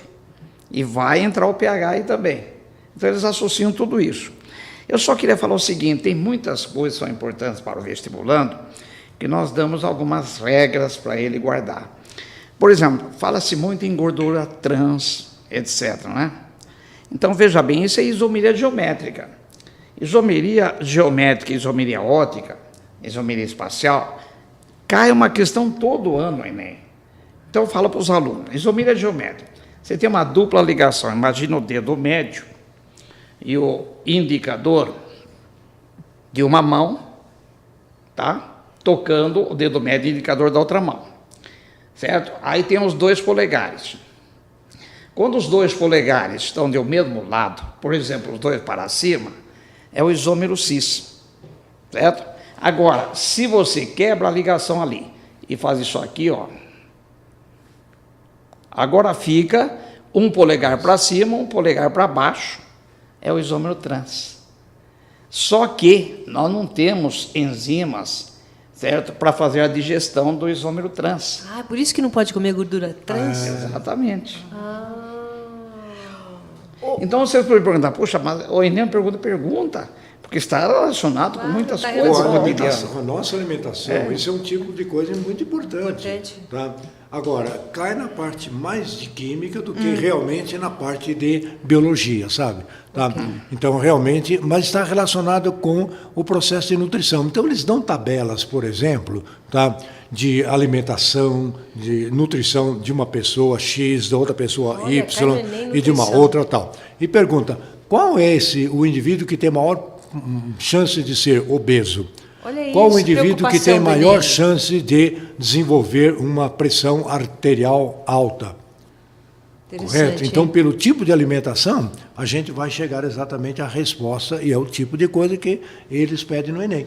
E está relacionado exatamente De com a novo, química. o cotidiano. O cotidiano, Maravilhoso. claro, E com exatamente. saúde, né? E com saúde. Quer ver agora mais uma coisa que você pode usar nas mãos? Eu sempre falo para os alunos, gente, tem muita cola na sua mão. Muita cola. Então, por exemplo, você tem a mão direita e a mão esquerda. Uma imagem especular da outra. Certo? Uma imagem. Agora, a mão é um objeto assimétrico. O que quer dizer assimétrico? Não tem nenhum plano de simetria. Nenhum plano que divide a mão em duas partes, uma parte imagem da outra. Não tem. Quando você tem um objeto assimétrico, coloca diante de um espelho plano, você vai obter uma imagem que não se superpõe ao objeto. Se você colocar uma mão em cima da outra, não há superposição. Verdade. São dois objetos diferentes. Por exemplo, você pega uma luva de couro da mão direita, coloca essa luva na mão esquerda, não entra. dá. Não entra. São objetos diferentes. Sim. Isto ocorre na química. Existe molécula que é assimétrica.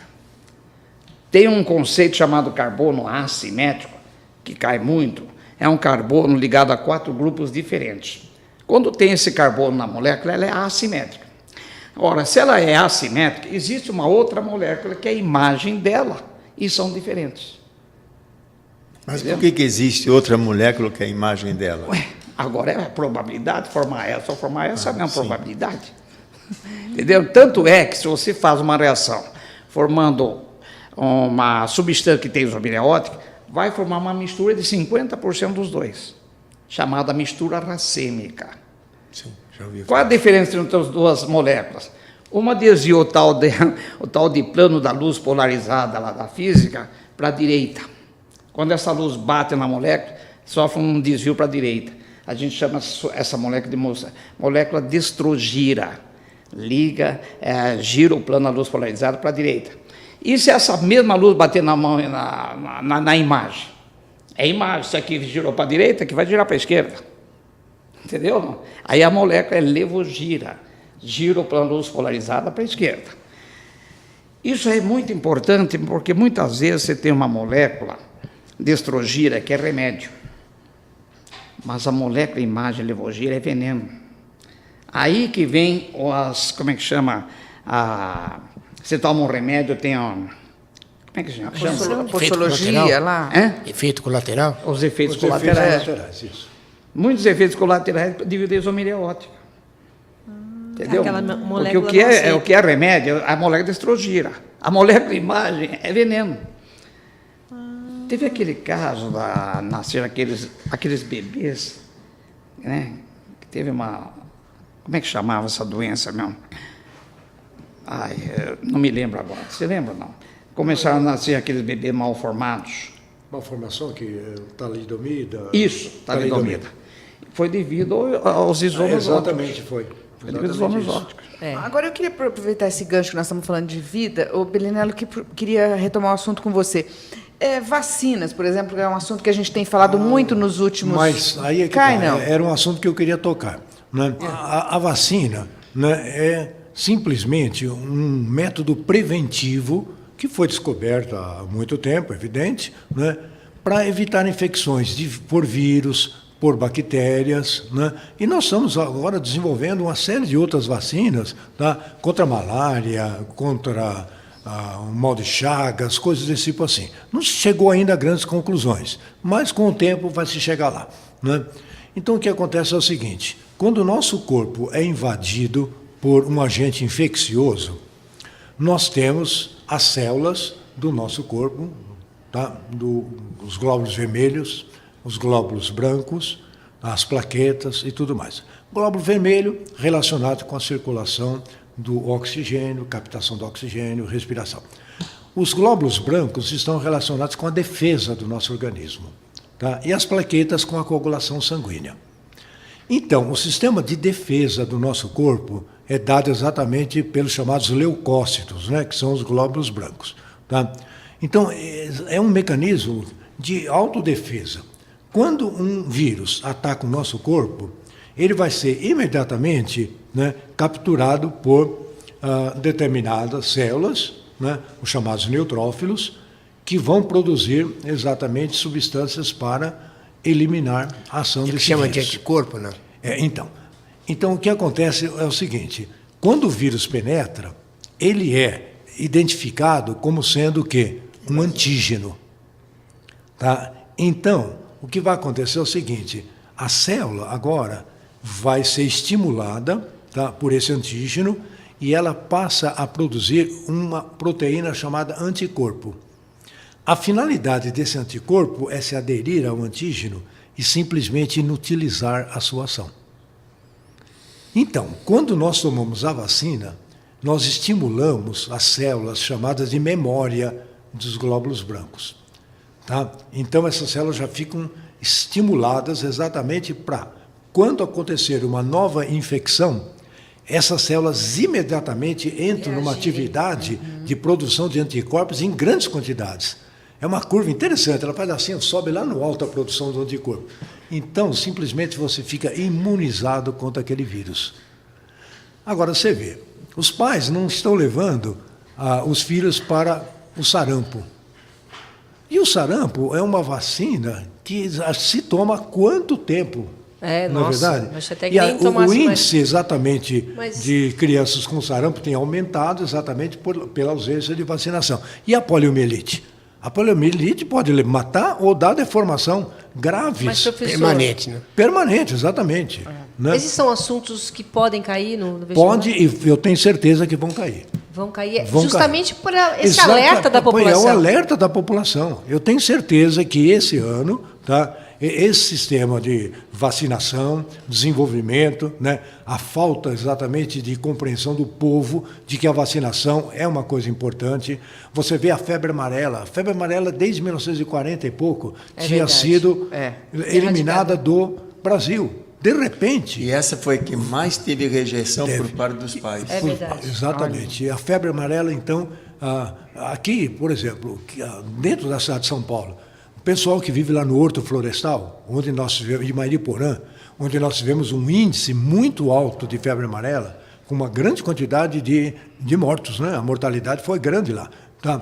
Aí, a quantidade de pessoas vacinadas ultrapassou em 90%. Mas aqui, por exemplo, na Praça da Sé, nessa região central, ninguém se preocupou com isso. A quantidade de pessoas vacinadas é muito pequena.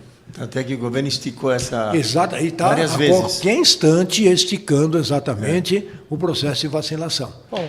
O sistema é muito importante. Agora, tem outra coisa aí, que eu acho também que a gente tem que saber, é a história do soro.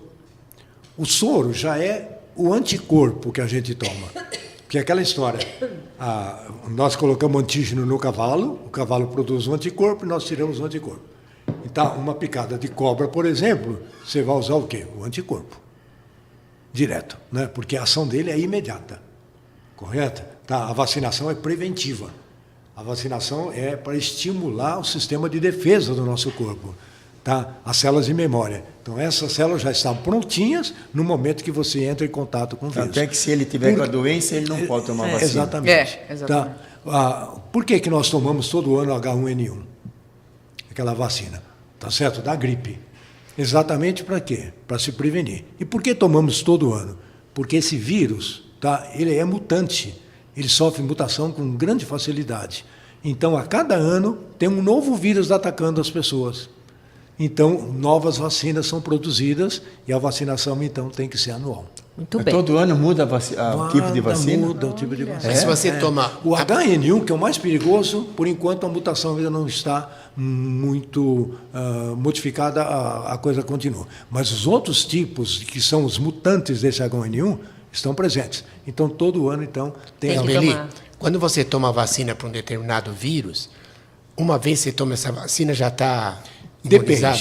Depende do tipo de... Não, se o vírus for o mesmo. Então, se o vírus for o mesmo, não tem problema. Tá? Vale por quanto tempo? No caso Exatamente. da febre A amarela. febre amarela, exatamente. Vale A por febre muitos amarela anos. tomou, Sim, uma basicamente, vez só. você está imune. A Pro vida resto da toda, a vida. vida Pro resto da vida. Para o resto da vida. Agora, eles fizeram uma vacina de febre amarela com um volume menor. Dosagem menor. Exatamente. Né? Então, aí, tá, eles pedem para, depois de 8 anos, Fazer o reforço. exatamente fazer o reforço. Tá? Muito bem. Então, isso pode acontecer. Mas que, Malu, não tenha dúvida que Vacinas vacinação vai ser. estar lá. Bom, nós vamos para mais um rápido intervalo e daqui a pouco as considerações finais aqui dos nossos especialistas. Isso aí, né? É saúde pública, né? Sem dúvida nenhuma. E com certeza vai cair. Não se admite atualmente hoje que os pais não vacinam mais as crianças contra a polio. Mas olha, eu vejo lá em Osasco. Vamos, peraí, deixa eu Aqui, fazer um rápido intervalo comercial enquanto a gente continua conversando aqui. Até já. Ranking universitário confirma. Universidade Paulista Unip, há 6 anos consecutivos, é a particular preferida do mercado profissional em todo o Brasil. Forma cidadãos conscientes, criativos, empreendedores. Unip, qualidade comprovada.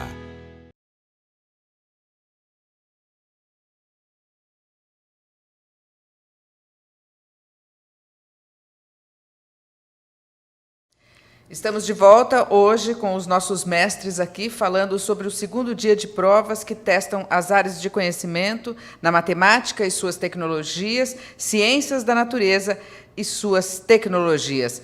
Professor Giuseppe, as suas considerações aí para essa preparação aí, rumo à reta final do Enem. Então, Paulo, eu já tinha falado de geometria, coisas importantes que caem. Tinha falado de problemas, cheguei a falar, entrei na conversa dele. Esse é um assunto que em matemática aparece muito. São textos longos, não tão longos quanto os de português, história, geografia, mas às vezes textos longos que não tem nada de útil para a resolução do enunciado, a não ser que ele dá uma fórmula, dá uma relação, e nessa relação você não precisa saber nada como as coisas funcionam, nem entender o processo que foi descrito, porque relaciona duas variáveis, e ele dá uma e manda achar outra, ou dá outra e manda achar uma. Aí nisso pode aparecer um pouco de tudo. Pode aparecer uma função logarítmica, uma função exponencial, uma função trigonométrica. Então, o examinador acaba questionando o vestibulando em todos os assuntos possíveis da matemática. Eu encaixo como problemas gerais, em que é muito importante a leitura, mas principalmente uma leitura seletiva, para ele ver o que realmente é importante, não é? Às vezes, ele faz uma leitura dinâmica, lê rápido. Às vezes ele chega no resultado, que é aquela formulinha, ele já vê que aquele que está ali é o suficiente. Certo. Porque ele dá uma relação, tendo uma variável, ele acha outra. Tá? Esse é um assunto importante. Outro tipo de coisa que precisa falar, probabilidade e análise combinatória, probabilidade e estatística, não é? Os problemas de análise combinatória, às vezes, são difíceis, mas não esquecer que todo problema da análise combinatória é um problema de contagem, de quantas maneiras alguma coisa pode ser realizada. E esses problemas, muitas vezes, se resolvem apenas pela contagem, pura e simplesmente. Não precisa nem usar fórmula. Caso precise usar fórmula, o aluno tem que usar a fórmula de arranjo ou permutação ou de combinações. O que complementa a análise combinatória é a probabilidade, que mede a chance das coisas acontecerem. É muito difícil aqui fazer um resumo total de probabilidade, mas lembrar ao aluno que quando se calcula a probabilidade, o que se calcula é a razão entre o número de casos favoráveis e o número de casos possíveis. Eu vou dar 2 exemplos fáceis, mas que pode se transferir para qualquer outro tipo de problema difícil. Se eu retiro uma carta de um baralho, que tem 52 cartas, retiro uma carta qualquer, de um baralho que tem 52 cartas, e pergunto, qual é a probabilidade de obter uma dama? No baralho tem 4 damas. Se o total de cartas é 52, a probabilidade de obter uma dama é de 4 em 52.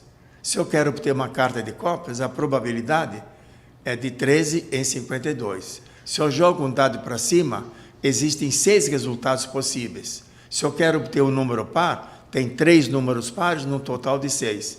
Então, sempre fazer a razão entre o número de casos favoráveis e o número de casos possíveis. E o que complementa a análise combinatória e probabilidade é a parte de estatística, que seria a coleção de dados e avaliar as medidas de centrais e de desvios.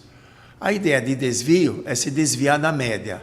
Embora o cálculo seja difícil, geralmente não se pede o cálculo, mas interpretar o que é o desvio.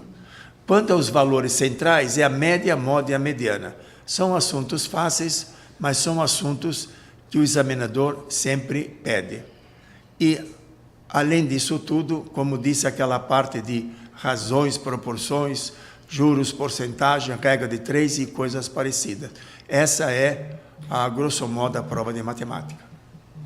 É importante essa colocação, porque aí já dá um panorama, né, do que a pessoa precisa se concentrar mesmo, né, professor? Infelizmente, em matemática, tem muitas coisas que a gente não consegue encaixar nos vários assuntos. Às vezes são problemas de lógica, às vezes são problemas de interpretar uma figura, às vezes é uma figura, ele manda fazer uma rotação, manda fazer um deslocamento, às vezes é interpretar uma tabela. Então, essas questões costumam não ser difíceis, desde que ele faça uma boa leitura. Né? O professor Salles, nós já estamos aí caminhando para os últimos minutos, e eu queria que você falasse da parte de química. Tem mais alguma consideração aí a fazer em termos de matéria para o candidato? Vamos então pincelar mais alguns assuntos. Olha, numa boa parte dos cálculos numéricos que aparecem na química, aparece o conceito de massa molar. É a massa do mol. E o que é mol? É a dúzia do químico. O que quer dizer uma dúzia de objetos? 12 objetos. Uma dúzia de ovos, 12 ovos. Só que a química mexe com partículas muito pequenas. Átomos, moléculas, íons. Então, você tem que pegar um grande número de partículas para dar uma massa palpável. Então, surgiu o conceito de mol. É do mesmo tipo da dúzia. Só que a dúzia são 12 objetos, o mol é 602 sextilhões de objetos. 6,02 vezes 10 elevado a 23. Isso. Então, massa molar sempre cai. Vai fazer um probleminha mexendo com reação química, que é o famoso cálculo estequiométrico. Aí você faz uma proporção, que é uma regra de 3, e lá vai entrar a massa molar. Agora, em físico-química, eu queria falar o seguinte: termoquímica cai todo ano uma questão. Você vai falar, mas termoquímica está relacionada com o cotidiano? Sim, está. Por exemplo, todo ano cai um probleminha de combustão, mas aí o que eles fazem? Eles vão comparar os combustíveis com relação ao impacto ambiental e com relação ao poder calorífico. Por exemplo, qual o combustível que polui mais? Qual o combustível de maior poder calorífico, que libera mais calor? Então, todo ano cai uma questãozinha de termoquímica. Em química orgânica, eu falei de isomeria. Mas uma questão também que sempre cai no Enem todo ano, eles dão lá a fórmula de uma droga, a fórmula de alguma coisa, e pede as funções orgânicas que aparecem naquela fórmula. Aí que entra uma boa decoreba. Função aldeído, função álcool, ácido carboxílico, amina, álcool, éster, éter, entendeu? Mas precisa conhecer as funções orgânicas, senão você não conhece nada de química orgânica. Eu falo, pega um ácido carboxílico, se você não sabe o que é, morre a conversa. Quer dizer, tem que ter essa base realmente, tem que ter essa base. Por quê? Veja bem, as reações orgânicas têm um mundaréu de reações orgânicas, muitas. Mas sempre cai o quê? Aquelas principais. E uma reação orgânica muito importante é a famosa esterificação. Formação de éster. Ácido mais álcool vai dar éster mais água. Então, forma éster, esterificação. E daí, para que serve o éster? O éster é a base de todas as essências que existem por aí. Essência de abacaxi, essência de banana, essência de kiwi, é tudo éster. Então, é extremamente importante. E com esse éster, por exemplo, eu posso fabricar sabão. É a famosa reação de saponificação, formação de sabão. Você pega um óleo ou gordura, que é lipídio, reage, que é lipídio e que é éster. Óleo e gordura são éster. Reage com uma base, o hidróxido de sódio, por exemplo, vai formar um sal de longa cadeia, que é o sabão, tá? E álcool, é a famosa reação de saponificação. Uma reação que está muito em moda atualmente, por causa do biodiesel. Como é que se fabrica o biodiesel?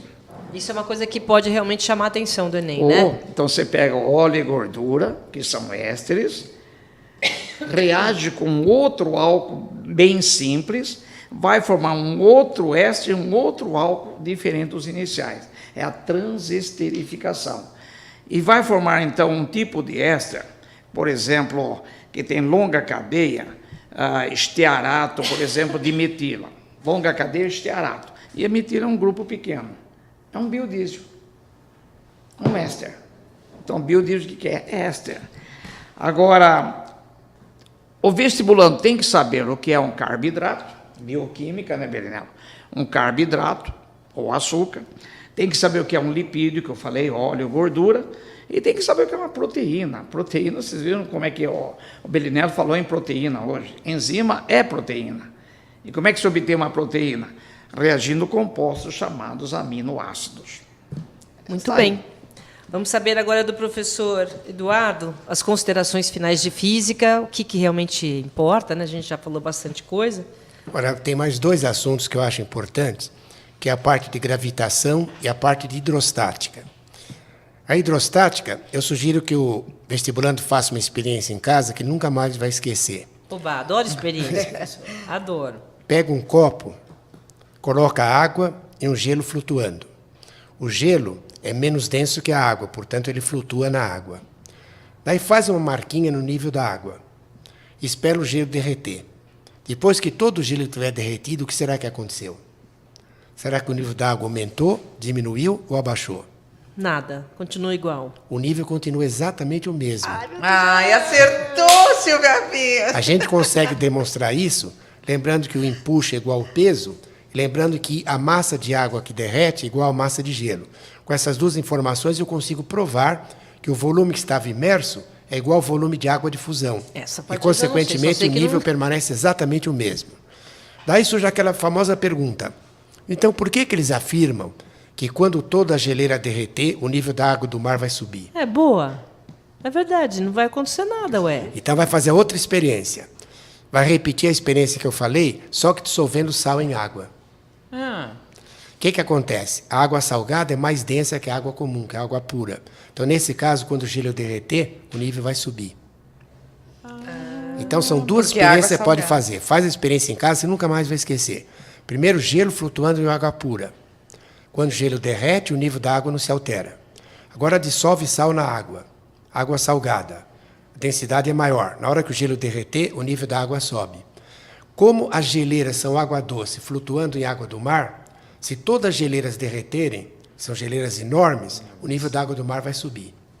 É uma das consequências do efeito estufa.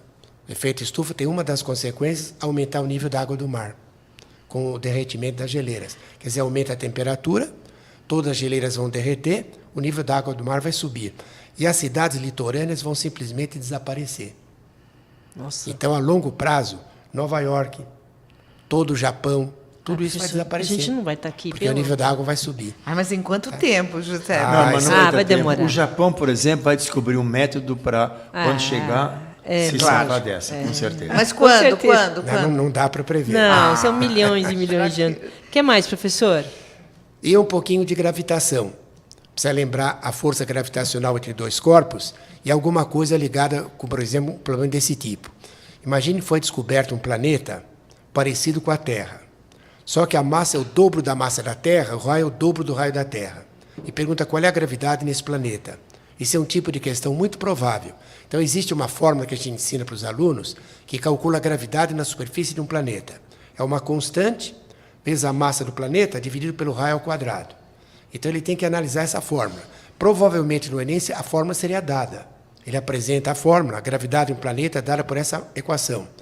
Tem um planeta novo descoberto recentemente, cuja massa é o dobro da massa da Terra, cujo raio é 2 vezes o da Terra. Qual é a gravidade nesse planeta? Então, ele vai ter que usar a fórmula para dar a resposta. Isso é um tipo de questão que também pode cair. Então, hidrostática, lei de Arquimedes, e gravitação, usando principalmente essa equação da gravidade na superfície de um planeta, são questões prováveis. O Eduardo, é interessante, por exemplo, quando você dá esse conceito, né, quando você pede para fazer essa experiência, você coloca aí um conceito. E como o Salles também mostrou, naquele exemplo das mãos e tudo, são questões que você, na hora da prova, você não precisa estar exatamente ali, olhando, ter estudado, mas à medida que você descobre isso, percebe isso, você leva isso na hora de fazer a prova Que é lembrar as frases Lembrar. que a gente usa, né? É. Porque eu costumo falar muito, por exemplo, na conservação da quantidade de movimento numa colisão. Então, toda vez eu digo para ele, no ato da colisão, a quantidade de movimento se conserva.